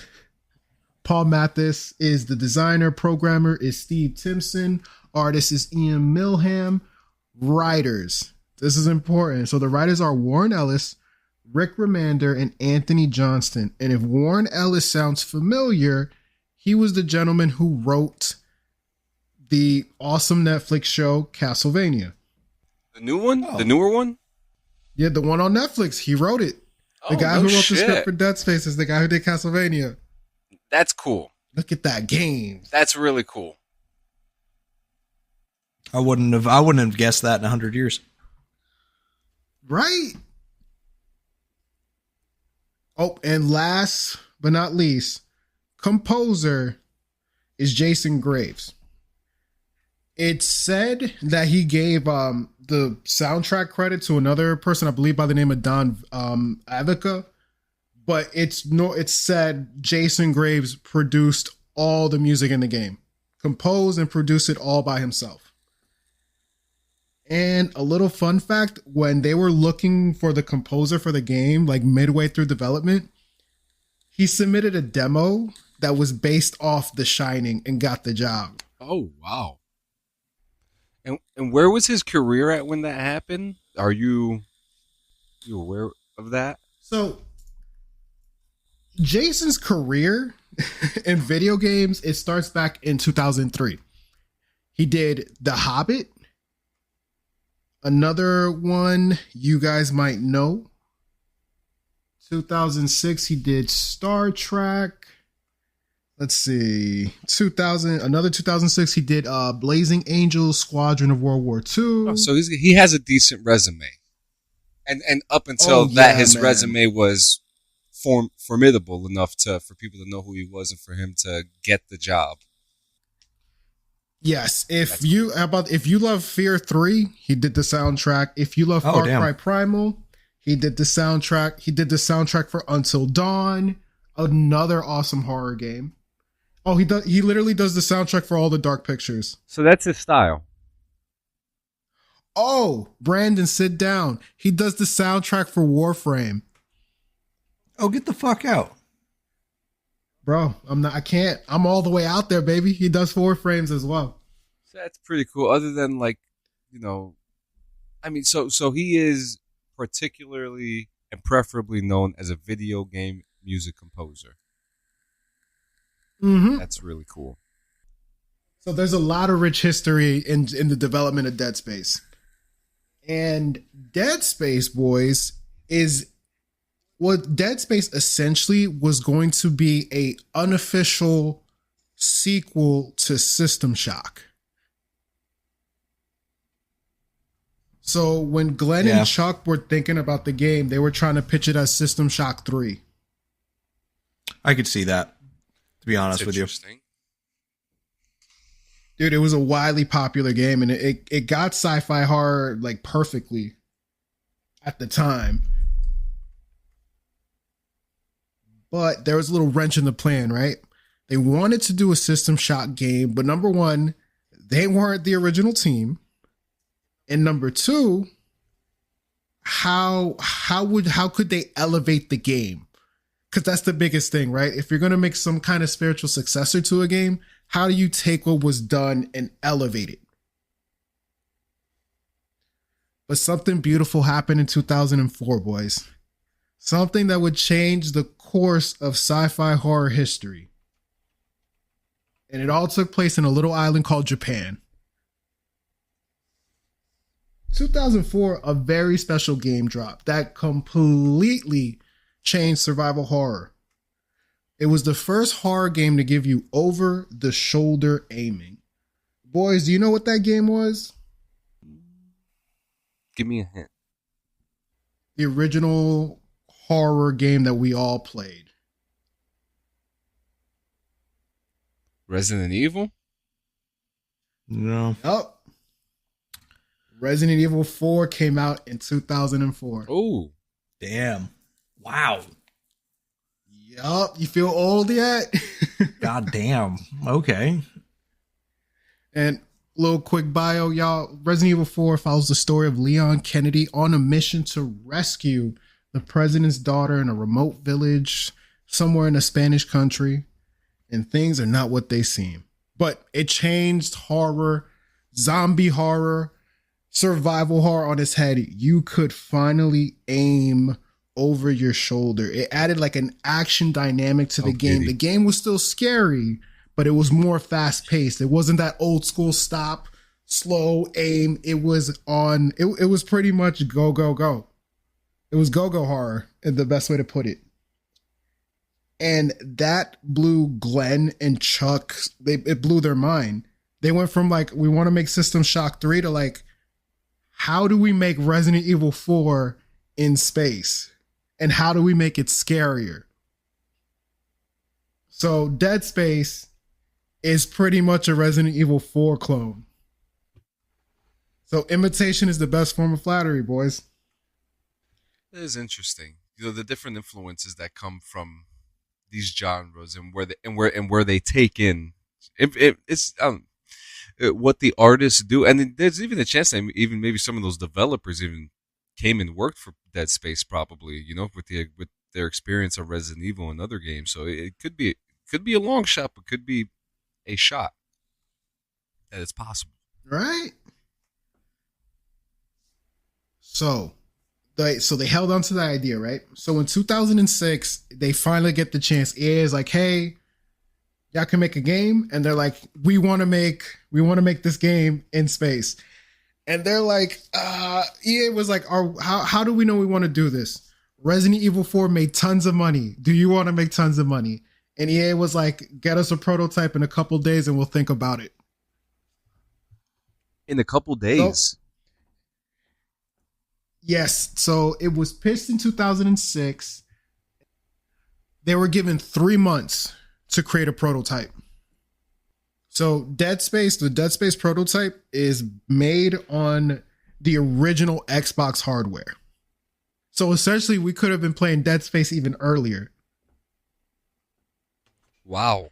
But yeah, 3 months. 3 months on the original Xbox hardware with the Godfather engine. This is some tomfoolery. There's some Shania Twain up in this piece. There's a lot going on with Visceral. They have a whole lore themselves. Mm-hmm. So all right, so development, right? So after they get the prototype off the ground, everything kicks off. They made changes to the game that truly changed it, right? So for instance, the Ishimura, the playground that you play with in the game. If you, and Clean, you don't know this yet, but Brandon, you'll totally understand it. if you realize it, the team ended up using the Ishimura.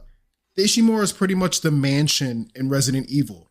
If you look at like the dark corners, the way that the ship is ransacked, and it's grim and gothic, it's based off the idea of like running through the mansion in Resident Evil. Oh hell no! It's inspiring, man. It's beautiful. You take the original PlayStation 1 and you build it out so much to you're creating horror in a different sense, right? Because essentially when you take the role of Isaac, you're in third person. Each section of the game is level based, right? It's a little bit linear, but it's still a little open. And each section you're completing puzzles, you're completing story missions, and then there's little side quests, there's little Easter eggs. And then the fear that the game creates isn't essentially just the necromorphs. It's essentially the environment itself, because there's sections of the game where you only have a certain amount of oxygen, or there's no gravity in the room, or I need to swing to one side of the room to avoid a necromorph that's flying from the ceiling. Like, it builds tension up in so many different ways. And then another thing is exploring the Ishimura, right? You can find ammunition. You can find these little nodes that you can either use them to improve your gun, or you can use them to open doors, to open certain sections of ships for special items. And it's cool because there's specific mechanics where Isaac can hit. He can hit it to knock out weaker enemies. He can hit it to stun bigger enemies. And he can even stomp to open cases, as well as kill some of the smaller, minor enemies that are very, very annoying, but they hit real hard. And then another innovation you think about the game, they were the first ones to incorporate a HUD-less experience in horror. Because when the game released in 2008, there was no HUD for health, right? You could think of the Division. That was the Division's biggest thing, that it was going to be this HUD-less experience. But they did it in 2008 with Dead Space. If you want to see Isaac's health, it's on his back. If you want to see how much ammo you have, it's a little ammo counter on your gun. You want to see how much stasis energy you have, it's on your back. And they did that. And the main reason they did that was they wanted everybody to immerse themselves in the map, in the game, to really build up the horror. I like that. I like that a lot. I didn't even realize how like during that time that holy shit, how convenient. That is very convenient for guys like us who don't want to look at the damn hood, who don't want to look at how many bullets we have, how our health. We just look at our body and it tells us everything to us. God, that's so cool. It really makes you feel like you're Isaac, right? Like you're reacting as if like it's you running around. And then next, character design. Isaac is a silent protagonist in a survival horror game. And the reason why for that, the team based Isaac's approach in the original game to be that of Gordon Freeman from Half-Life. So they essentially wanted to have Isaac Clarke talk by the way he moved, by the way he reacted, and how he fought on the ship. So it's based off of Gordon Freeman, and Electronic Arts originally wanted a famous actor. But that got vetoed.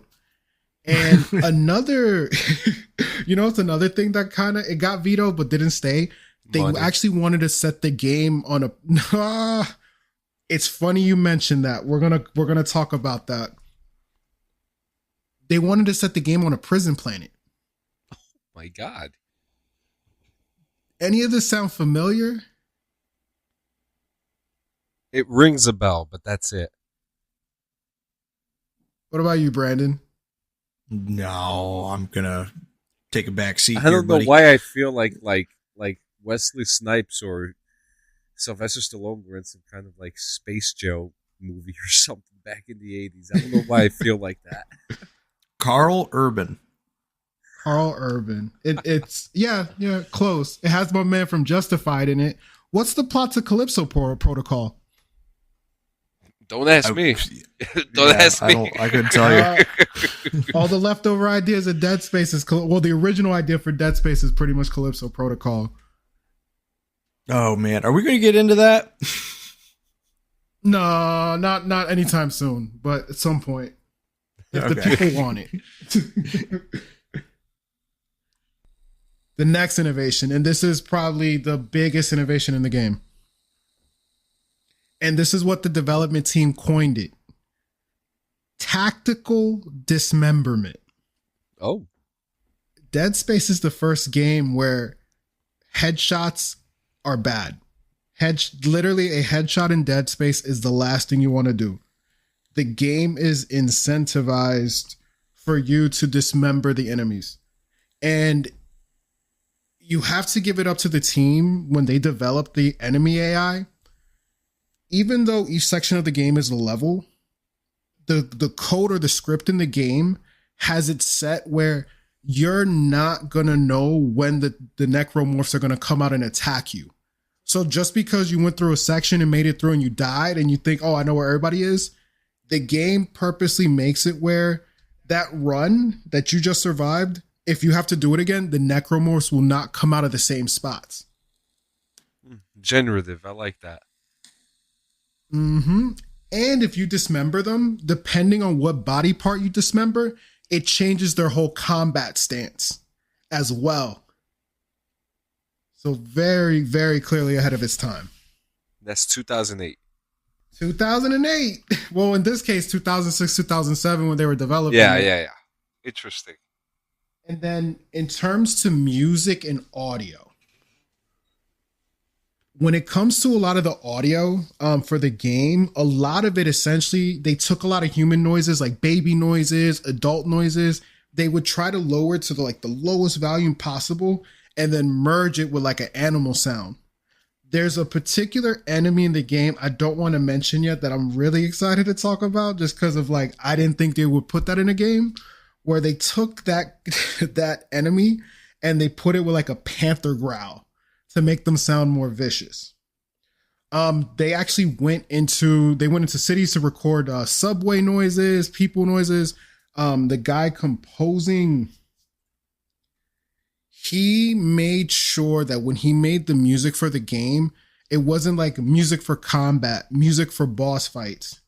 He tried to put himself, Jason Graves put himself in the view of Isaac, where the sound and the music in the game is more environment. It's more like, hey, how far do you see the necromorphs? Like, are you walking down a dark tunnel? Like, do you feel that same sense of dread that Isaac is feeling as he's fighting his way through the Ishimura? And it's funny. There was a bit of a fight between the sound team and the music team for how much space was available. And it actually ended up leading them to make specialty tools. So what they did was they created custom software tools. One tool was dubbed Fear Emitters.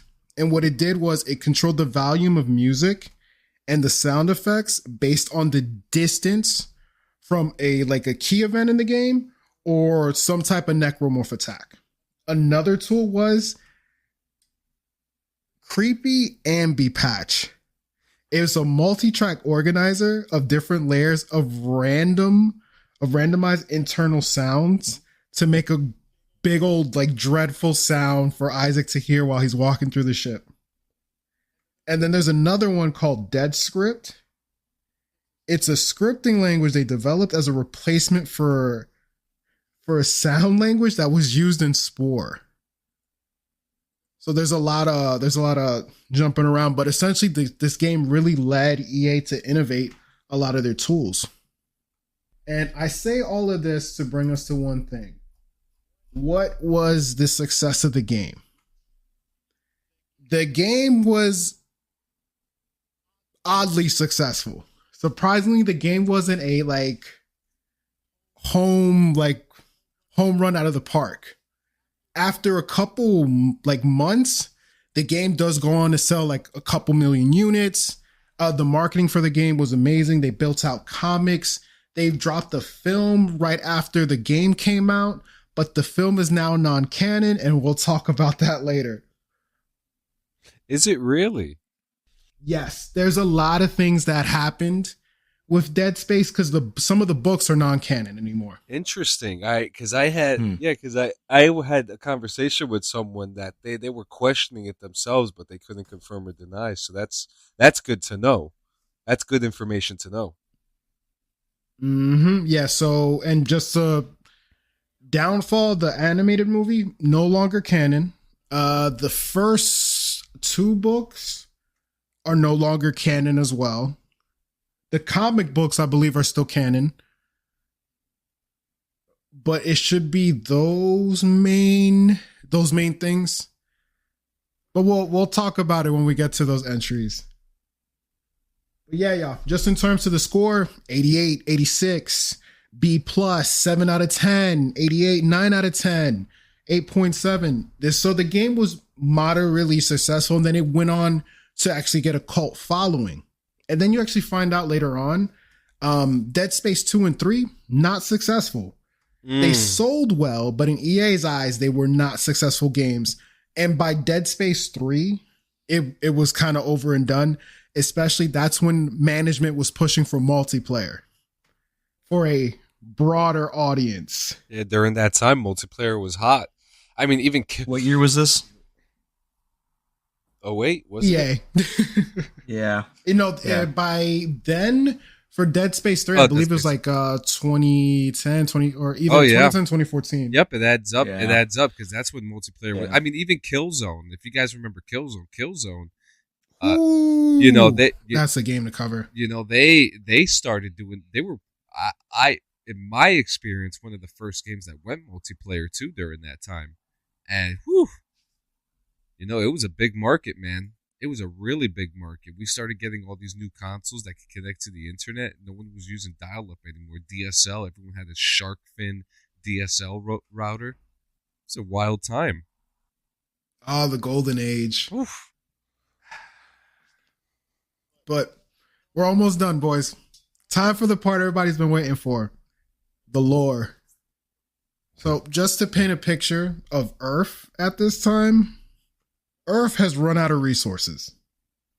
Shocker in science fiction. That never happens.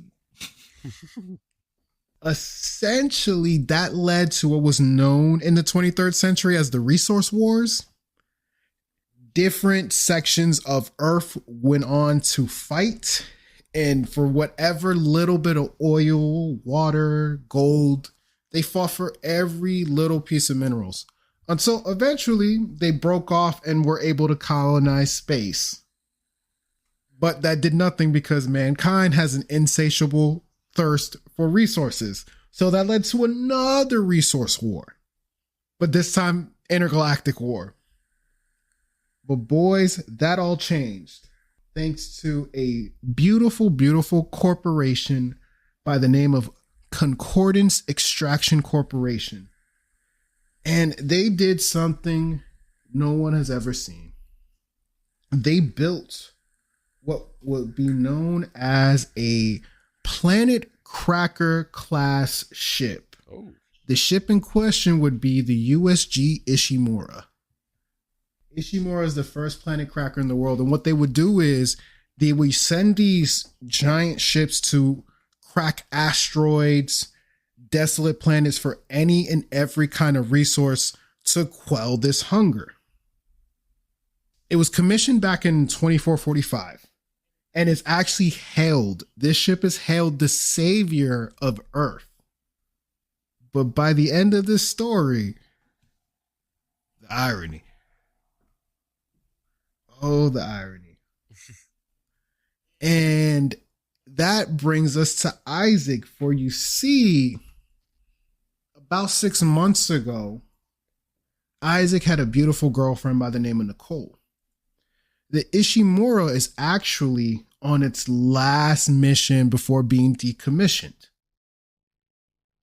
At the request of Isaac, or more like the pushing of Isaac, because it's a once in a lifetime opportunity, Nicole joins the crew of the Ishimura for their final mission. And things go dark. It's been about 6 months. Isaac gets a message from Nicole. An odd message. I'm not going to repeat what she says just yet. But it's enough to galvanize him to join the search and rescue mission to the Ishimura. And that's where we pick up on our next episode. Strong start. A strong finish. It was a slow burn, and I appreciate your guys' patience. I would have never thought that you would have had some kind of Scientology intro for Dead Space. Yeah, I wasn't prepared. But it works though, because we got to talk about not Scientology, but there's a religion in Dead Space we got to talk about. Mormonism. You got me. Surprise, y'all. It's the Book of Mormon. Bananaism. It's always the Book of Mormon. Those alchemists knew a thing or two.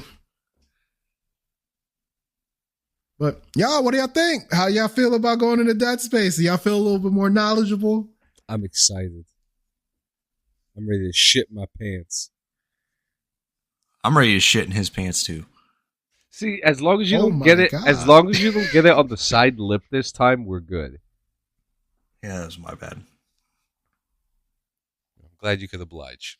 Oh, you kids. Kids and your crazy trends. But so we got, boys. Anything you want to tell the nice people? Give space to the dead. Ooh. Brandon, you got anything nice you want to tell the kids? I have no words of wisdom. You are wisdom, that's why. Oh, there's actually Shakespeare's going to leave us on some wisdom. It's not going to make sense now, and it probably going to make sense by the end of the game. But that's going to fall on the viewers. Do not swear by the moon, for she changes constantly, then your love would also change. Shakespeare. Do you think Shakespeare is one person or a whole bunch of people?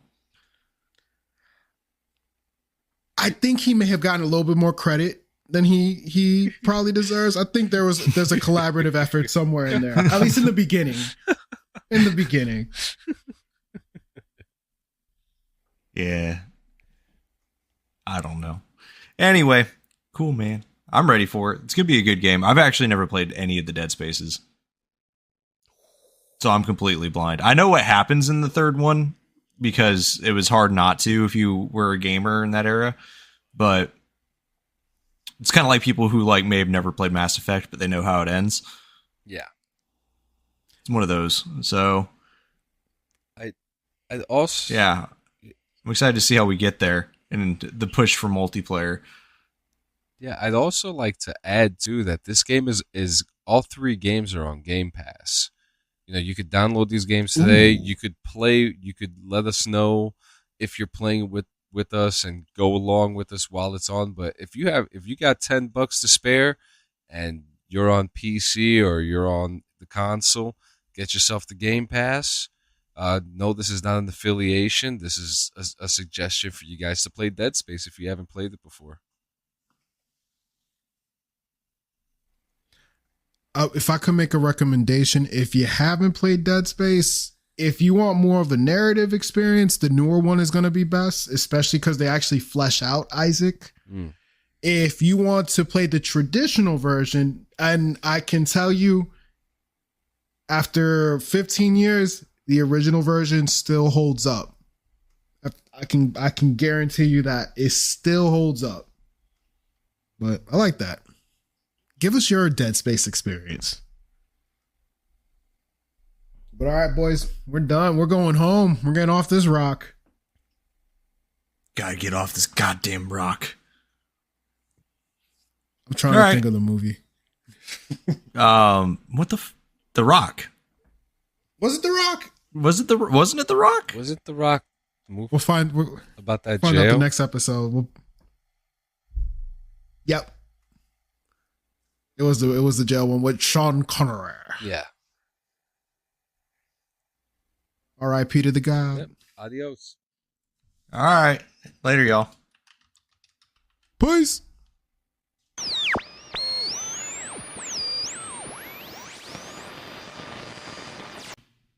Hey, thank you for listening, everyone. Be sure to subscribe to us on Spotify, Apple Podcasts, Amazon Music, Google Podcasts, and Stitcher to stay up to date on all things lore. Also, check us out on Facebook, Instagram, Twitter, and YouTube to leave feedback and make suggestions on what series to do next. You, Me, and Lore is an original podcast written and produced by Brandon Weiner and Kenny Gomez. We do not own the rights to any of the artistry. All rights are owned by their respective companies. Sound and editing by Kenny Gomez and Brandon Weiner. Intro composed and played by Achilles Amistad. Transitions and outro composed and played by Sam Gibbs. Both can be found on Fiverr.com. For inquiries, information, and feedback, please visit You, Me, and Lore on Facebook or email us directly at youmeandlore@gmail. Bye-bye. Yeah, so why don't you tell me that the guy who wrote this was also the same guy who wrote the George of the Jungle TV series? I do have that written down, actually. You ruined it, Brandon. You ruined the surprise. I actually, I have a star on that, so that was one of the things I'd be like, oh, I'll pass that through eventually. I'll pass that. Well, we were talking about the IMDb, and the first guy I pulled up is him. is him. It's my first day, guys. All right, it's my first day. You're doing great. You're doing great. Don't let Brandon get to you. You're doing great. I'm sweating over here. So, I'm just cracking a cold one, waiting for your demise. Well, keep on going. Well, let's open up the disk drive and pop in the disc in on the Xbox. Holy fuck! Okay. Yeah, this was 06. Yep, this was 06. You open up the disk drive, you pop it in, you get that sweet little doo doo doo doo, that little Xbox jingle, and then you get some gunshots, the brass falling on the floor, and the big gold letters, black. Settle down, ladies. Game with, listen. This Go is ahead. A classic. All right, this is a classic. No. We need to give everybody a minute to dry their panties, and then we'll get back to it. Just give them a second. We'll give them their 12 shots. Back shot. No, I'm done. I was waiting. Keep the towels. You don't need them back. They're complimentary. Ooh. Let's get this. Okay, I think they're good. I think they're good. All right, so panties are dropping, guns coming through mirrors, fucking bullet holes everywhere, black. So we kick off the game. What's very interesting that during this time the game starts off with a cinematic, and it's not like your regular motion capture, crappy animation cinematic. It's a filmed cinematic, like a TV show, a movie, as you will, with really cool propaganda newspaper stuff with the wars going on and stuff. But we kick off the game with this cinematic featuring Sergeant First Class Jack Keller, who is a bit of a loose cannon within the CIA Black Ops unit, right? He's the top of the brass. People love the guy, but he's a hothead. Brandon, you've seen guys like this before. There's a lot of guys like this, but at the end of the day, they end up getting medals or they end up getting fired. I do have one question about this man. Let's hear it. Did he have anything to lose? I don't think he has anything to lose. I don't think he has anything to lose, Sergeant Keller. And I think we could kind of talk about that today too, because in this moment, he's finding himself in this hot seat, and he has this interrogator, this FBI. It's a CIA Black Ops interrogator. Whatever crazy conspiracy, political organization, that's probably what this is, right? The game is called Black. They're Black Ops. So this interrogator, he's grilling Keller about notorious arms smuggling terrorist outfit and a gang known as the Seventh Wave. All right. They are dangerous, okay? And we're talking a post 9/11 world too. So we're We're thinking terrorists. We're thinking bad guys. We're thinking war. The group has left a trail of destruction with numerous terrorist attacks and gruesome homicides. They're war criminals, all right? So, the pressures mounting, the killer realizes that his entire life and military career are on the line. This interrogator is asking him, you need to talk to us. You need to tell us what happened. You know, Keller's not having it. But the unknown interrogator delivers a chilling ultimatum. You're going to spill the beans or face the consequences. And if Keller doesn't cooperate, his once covert actions will be exposed to the world. So this means he'll be dragged through a court-martial, slapped with a dishonorable discharge, and locked away at Leavenworth for the rest of his life. Maybe even worse. I don't know, man. Leavenworth is a gated community. It is. And that's where he'll be staying if you don't talk. You got to talk. You know, you got to talk.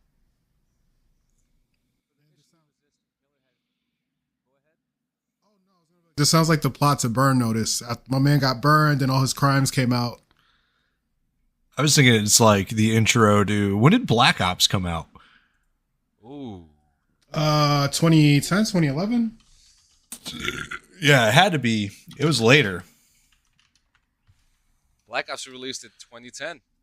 Yeah, so this is 4 years. They did the interrogation intro before Black Ops by 4 years. They did. And they actually did it really cool. It sucks you in once the game starts because, you know, a lot of the games that we were used to, like at that time, we were just used to World War II style Call of Duty games. So there weren't really any modern games other than Rainbow Six Vegas came out the year after, but all we really had was SOCOM. SOCOM was really the only game that was out there that had modern military warfare in it that I could remember personally. And yes, I did check out Rainbow Six Vegas came out the next year or just a short couple months right after Black. Nope. And initially resistant, Keller has no choice but to reluctantly agree to spill the beans and share his harrowing story. And to give you guys some context, everything that happens, he's arrested, and everything that you're about to hear happened 4 days prior. Okay. So all this takes place in 4 days. Yes. So, all right. So 4 days. 4 days, and it takes place in I try not to butcher this. Ingushetia and Chechnya, Russia are the locations. Oh, damn. Yo, Keller got a dope passport. Okay. Yeah, and it's actually interesting because I read up on Ingushetia, and it's the only people who live there are their own. Like there's not it's in Eurasia. It's now a republic as well, but it's a republic of Russia that's located in the North Caucasus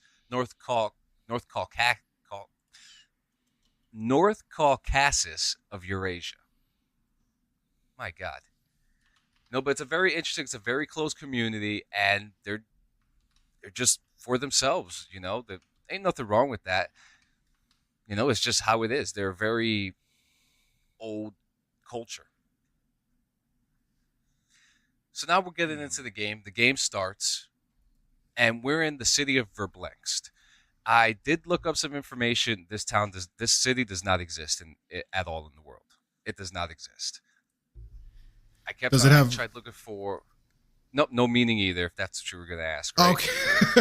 Yeah, like what's the big thing? He's like, I'm already out of the game. Yeah.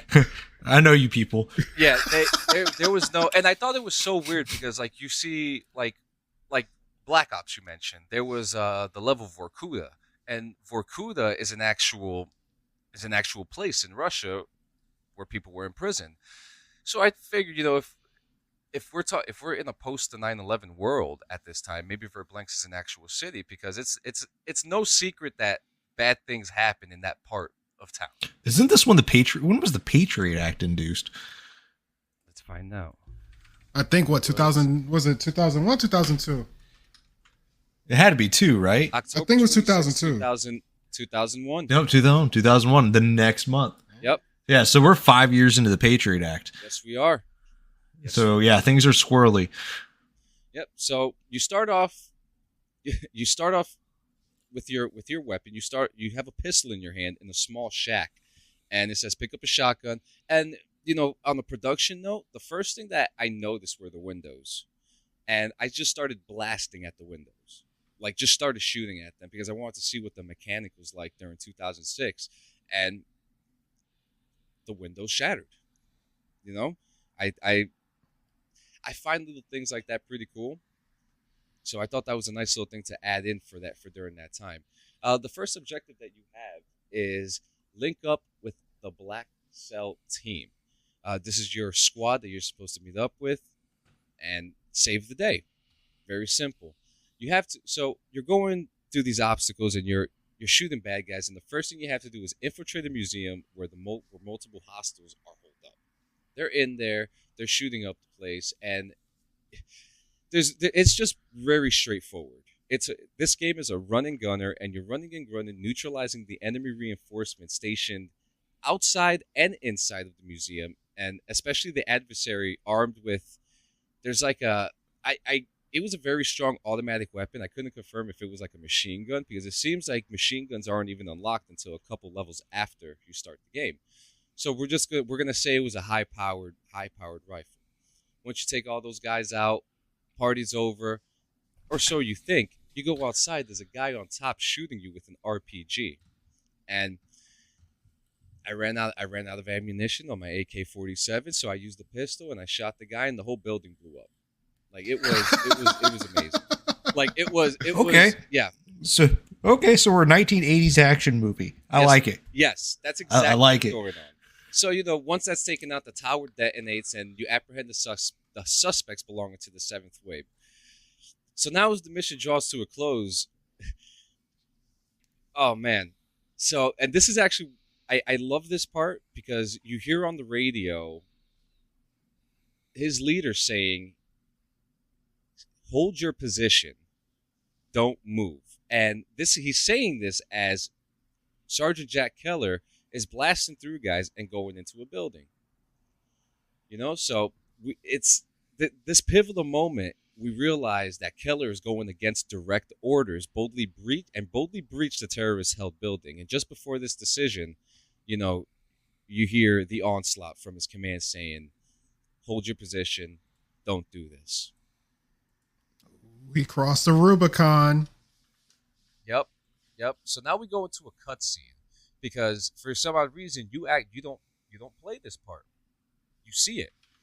So in a daring and calculated move, Keller successfully eliminated 3 high-ranking members of the terrorist cell. However, he chose to defy the prescribed course of action and ventured deep into the heart of the building against all warnings. So we're back inside the interrogation room, and inside the dimly lit, treacherous confines of the building,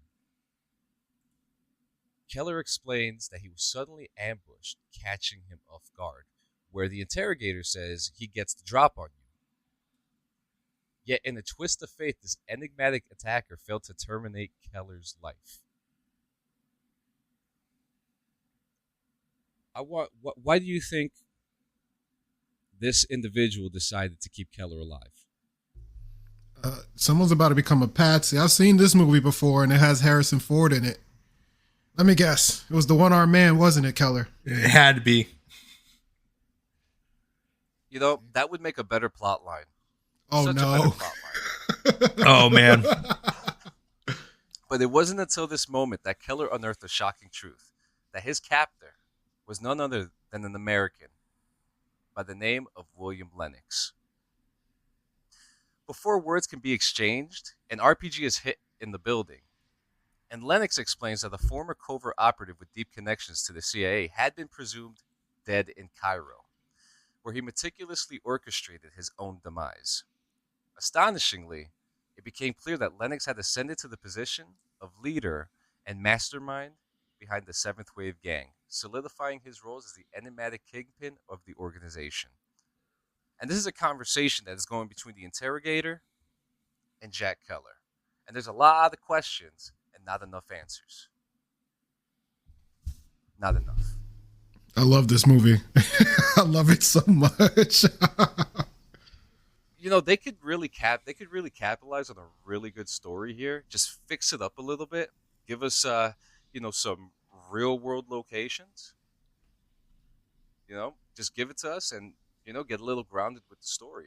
I could actually see, like we were just talking about, like a guy like Neil Blomkamp, who is known for having these gritty looks to, like these gritty, destructive looks to his sets, and I think Black would be a perfect film or TV show or even a short film, because short films are just as better than motion pictures anyway. So, sir, this is a Wendy's. I'm sure ice cream machine works. I know, for real. Like, damn. My man said he wants a pumpkin spice frosty. Okay. They make those? Yeah, dude, they're brand new. I know this because my girlfriend freaked out. They're delicious. I'll be damned. Are they really? Yes. Oh, shit. All right. Hashtag not sponsored, but we'd love to be. Shit, I can actually for free. I eat Wendy's all the time. I'd love a sponsorship. Dude, it's like for fast food, it's oddly fresh. It's oddly fresh. It's because their patties are never frozen. Don't say that out loud. I don't want McDonald's to hear. I love you, baby. Don't change. The goal is to eventually get to Sirius XM, and Wendy's sponsors Sirius XM. So, deal. Listening. Sounds good, right? I do got a question. One question for the team. Let's hear it. If you can put your top 80s or 90s action star, who would you put in the starting role of Black in the prime of their action career? Oh man. For some odd reason, the only person I see in this is Kurt Russell. I don't know why. I just don't know why. I would take Doom version of The Rock. Fuck. No, I hate The Rock.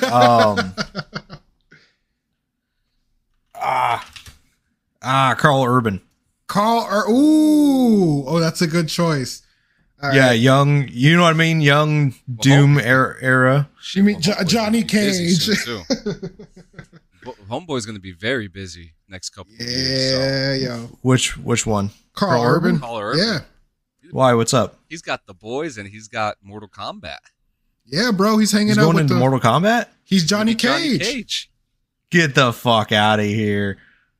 If we're lying, no shit. If we're lying, God strike us now, right now. Bro, there is a photo. There is a photo of Carl Urban with frosted tips. He's all in, baby. He's all in. I have never been so excited for anything in my whole fucking life than right now. I'm so happy it's not. I fucking love Carl Urban. He's so underrated. God, he is so good.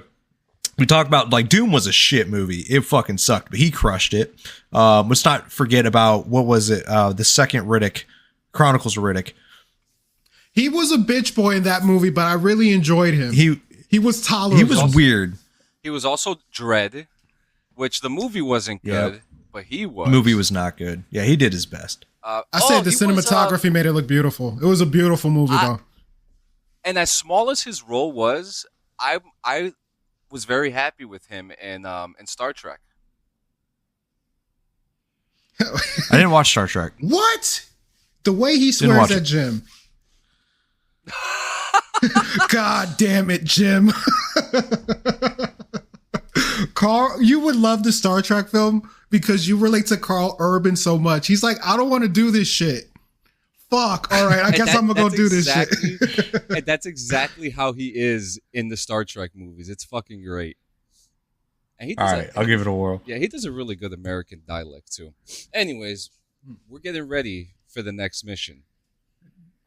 Carl Urban's getting ready for the next mission. Yeah, you know what? Carl Urban is Jack Keller And the interrogator is Donald Sutherland.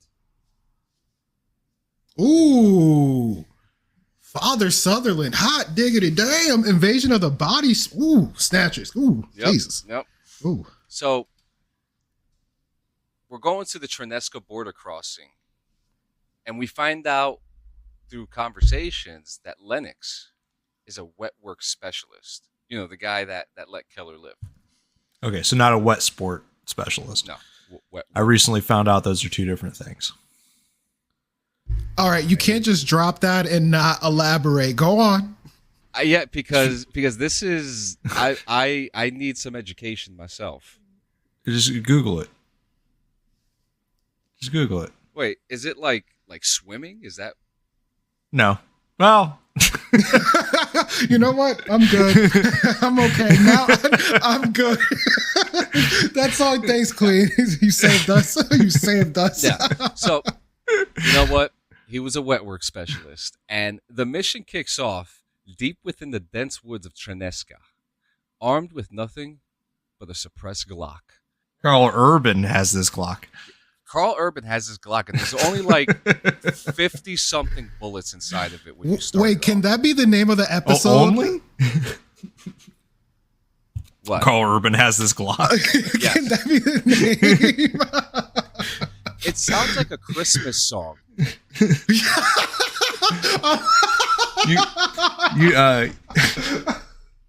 Oh shit! I'm picturing him in a Santa suit, just putting fools down. Carl Urban's got a Glock.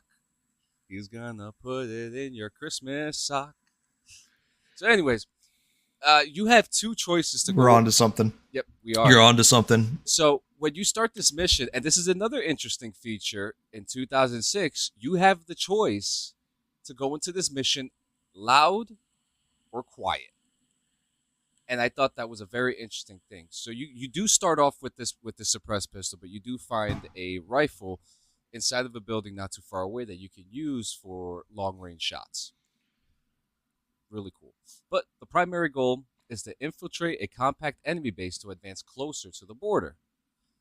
We go in, the objective remains straightforward. We engage relentlessly until reaching a metal. It's like a giant metal gate, kind of like how you would see picture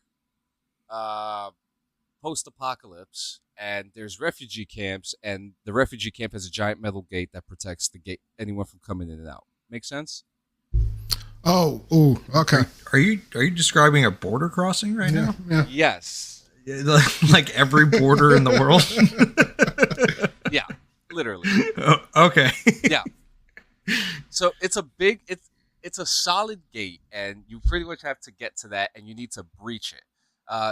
While you're engaging relentlessly, reaching a towering metal gate, which must be explosively breached to progress. But beyond this gate is yet another clusterfuck of adversaries waiting, and one menacing soldier is armed with another RPG guarding the entrance to a tunnel that leads you to a canal that leads you to the border. You know, for Carl Urban being this big wet work guy, this water sport guy, he everybody knows he's coming all the time, huh? Yes. If you go now, and even if you come in like quiet, it's almost kind of impossible to not go in without getting caught somehow. I believe it. Here's the real question we should all be asking. How cheap and how available are rocket launchers in this world that every couple hundred yards somebody has a rocket launcher? Are you familiar? Oh man, my man's about ready to learn about fucking post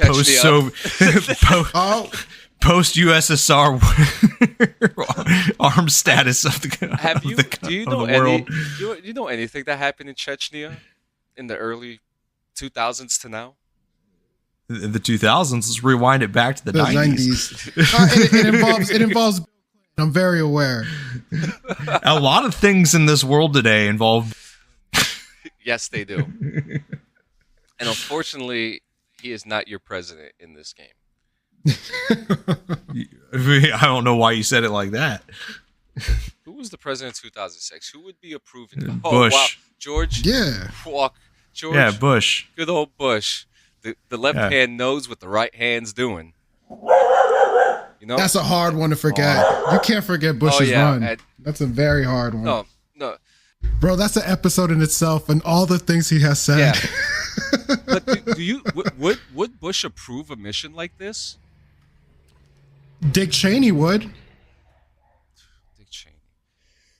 Well, so after you take out these guys right in front of the tunnel, it's now time to go inside the tunnel.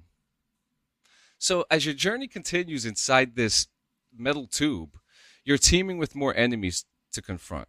And eventually, the Vladnik Canal, it looms into view, necessitating a search for the elusive Merjakny farm. In this area, the battle intensifies as enemies staunchly defend their position within the farm's confines. Once the chaos subsides, players must meticulously sweep the buildings, ensuring no stragglers remain hidden. And when you come into this farm, so you have one large building, just think a big compound, no walls in the middle of the woods. You got one big, large cabin in the center, a garage type farm area where I guess like animals and hay feed would be left. And then you have a couple shacks with equipment, maybe like a garage or something or another. And we're talking about 5 buildings. And it sounds like you're describing the Heaven's Gate complex. Explain to me what the Heaven's Gate complex is. Never mind. That's an off-air conversation. Should probably let that one go then, because I ain't got the time. This doesn't have those vibes. This has more like if Osama bin Laden had a compound in Chechnya vibe. You know, just like a woodland compound with no garbage burning and no walls. Oh, I was thinking of People's Temple. That was Jim Jones. I mean, if you want, Jonestown. If you I get them and Heaven's Gate mixed up.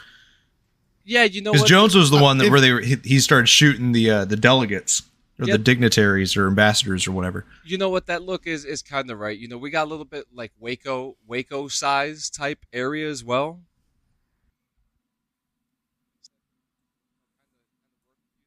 Yeah. Oh yeah. Yeah. No, I can imagine that facility in every angle. And like you go, you know, the first, you know, you're wiping out, and it's. I don't want to say they're hordes, but it's just a number of enemies just swarming in, coming at you. Interesting here too, because you think that, you know, in some games you're fighting off this horde, you think they're not going to come inside the building, but no, these guys come inside the building and they try to take you out. So you have to be in your P's and Q's. And remember, you can't crouch, you can't lay down, you can only crouch, you can't jump.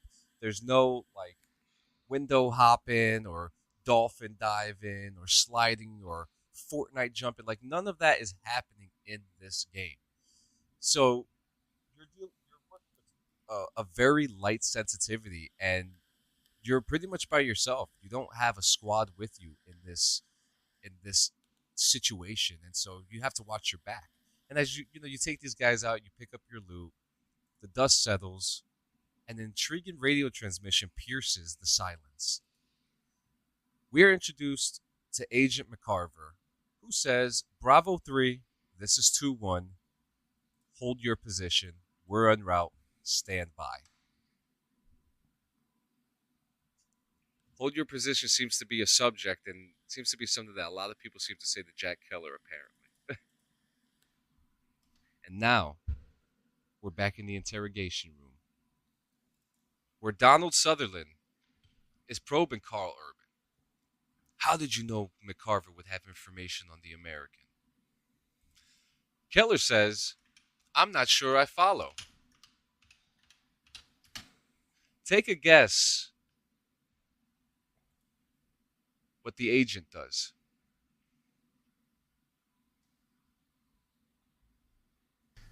Breaks out of his confines, hits Donald Sutherland with a chair. Damn, this would be good fucking plot twist. Or deleted scenes. Kenny's out here just rewriting the script. And it's working. It just works, damn it. I just kept crawling and it just kept working. Well, Donald Sutherland does the G thing. and he pulls out a tape recorder, and he plays a recording where he is talking to Agent McCarver. McCarver explains how Keller relentlessly questioned her about the seventh wave. She indulged rumors that she heard about on an American involved in terrorist training camps in Afghanistan and freelance guerrilla groups in the Philippines guided by an American advisor. These pieces begin fitting together, including an operation called Operation Cleopatra, which was aimed to thwart a bombing in Cairo, Egypt, which did happen, by the way, in this timeline. In this game's timeline, there was a bombing that happened in Cairo, Egypt. Did they deserve it? No, they did not. Oh, okay. But if we remember, our boy, William Lennox, was reported dead in Cairo, Egypt. And then somehow, 3 months later, he surfaced in Moscow. Then he was in Seoul, Berlin, and many other various locations worldwide. The interrogator then queries if she believes Lennox is linked to the seventh wave, to which McCarver firmly asserts that he initiated the organization. And stay tuned for part 2 of Black. Dun dun. Oh, we go on cliffhangers now. Oh yeah. Oh yeah. Yo, surprise twist. Carmen Sandiego runs the organization.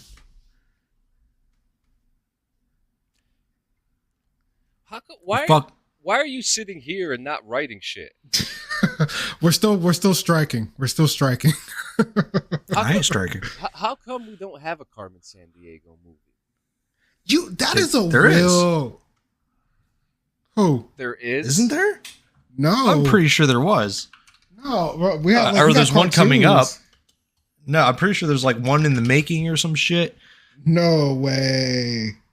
There is. Yeah. There is a Carmen Sandiego movie being produced right now. You know, when I was a kid, my mom took me to go see the band that sings that song, the a cappella group. And the only song I wanted to hear was the Carmen Sandiego song, and they didn't even fucking play it. That's not the ending I thought it was going to be. My man went to a Simple Plan concert and got pissed. They wouldn't start singing Scooby Doo. I was like 8 years old. You know what I mean?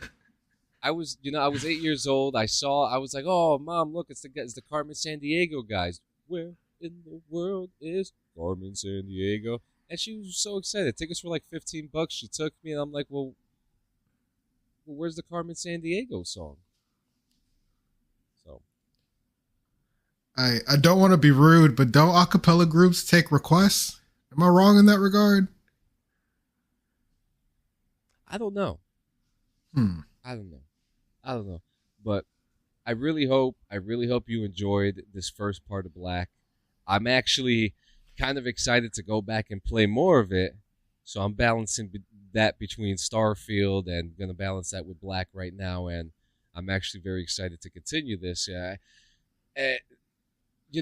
There's so much more too about this. Like when we come back in the next 2 Black episodes, I'll have stuff about Black 2 and what happened with that and what it became, because there is a spiritual successor.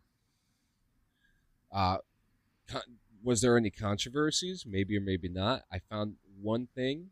I'll get into that.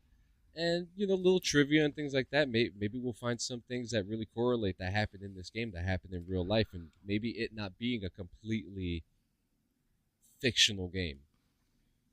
But we'll talk about it. We'll get into it. I appreciate you guys giving me the opportunity to spread my wings and talk about this game that I've loved practically my whole life, and what got me into shooters, because this was a first-person shooter before first-person shooters got big. And, correct me if I'm wrong, you know what I mean? But this game really did pave the way for a lot of modern shooters out there today. You guys got anything? I need to get I need an emulator. Yeah. Yeah, I'm going to go back and replay it. It's on Game Pass. Oh, shit. It is Game changer. Game Pass. Game Pass for the win. I'll be damned. Alrighty. Yeah, well, see you guys next time. Later, y'all. Peace.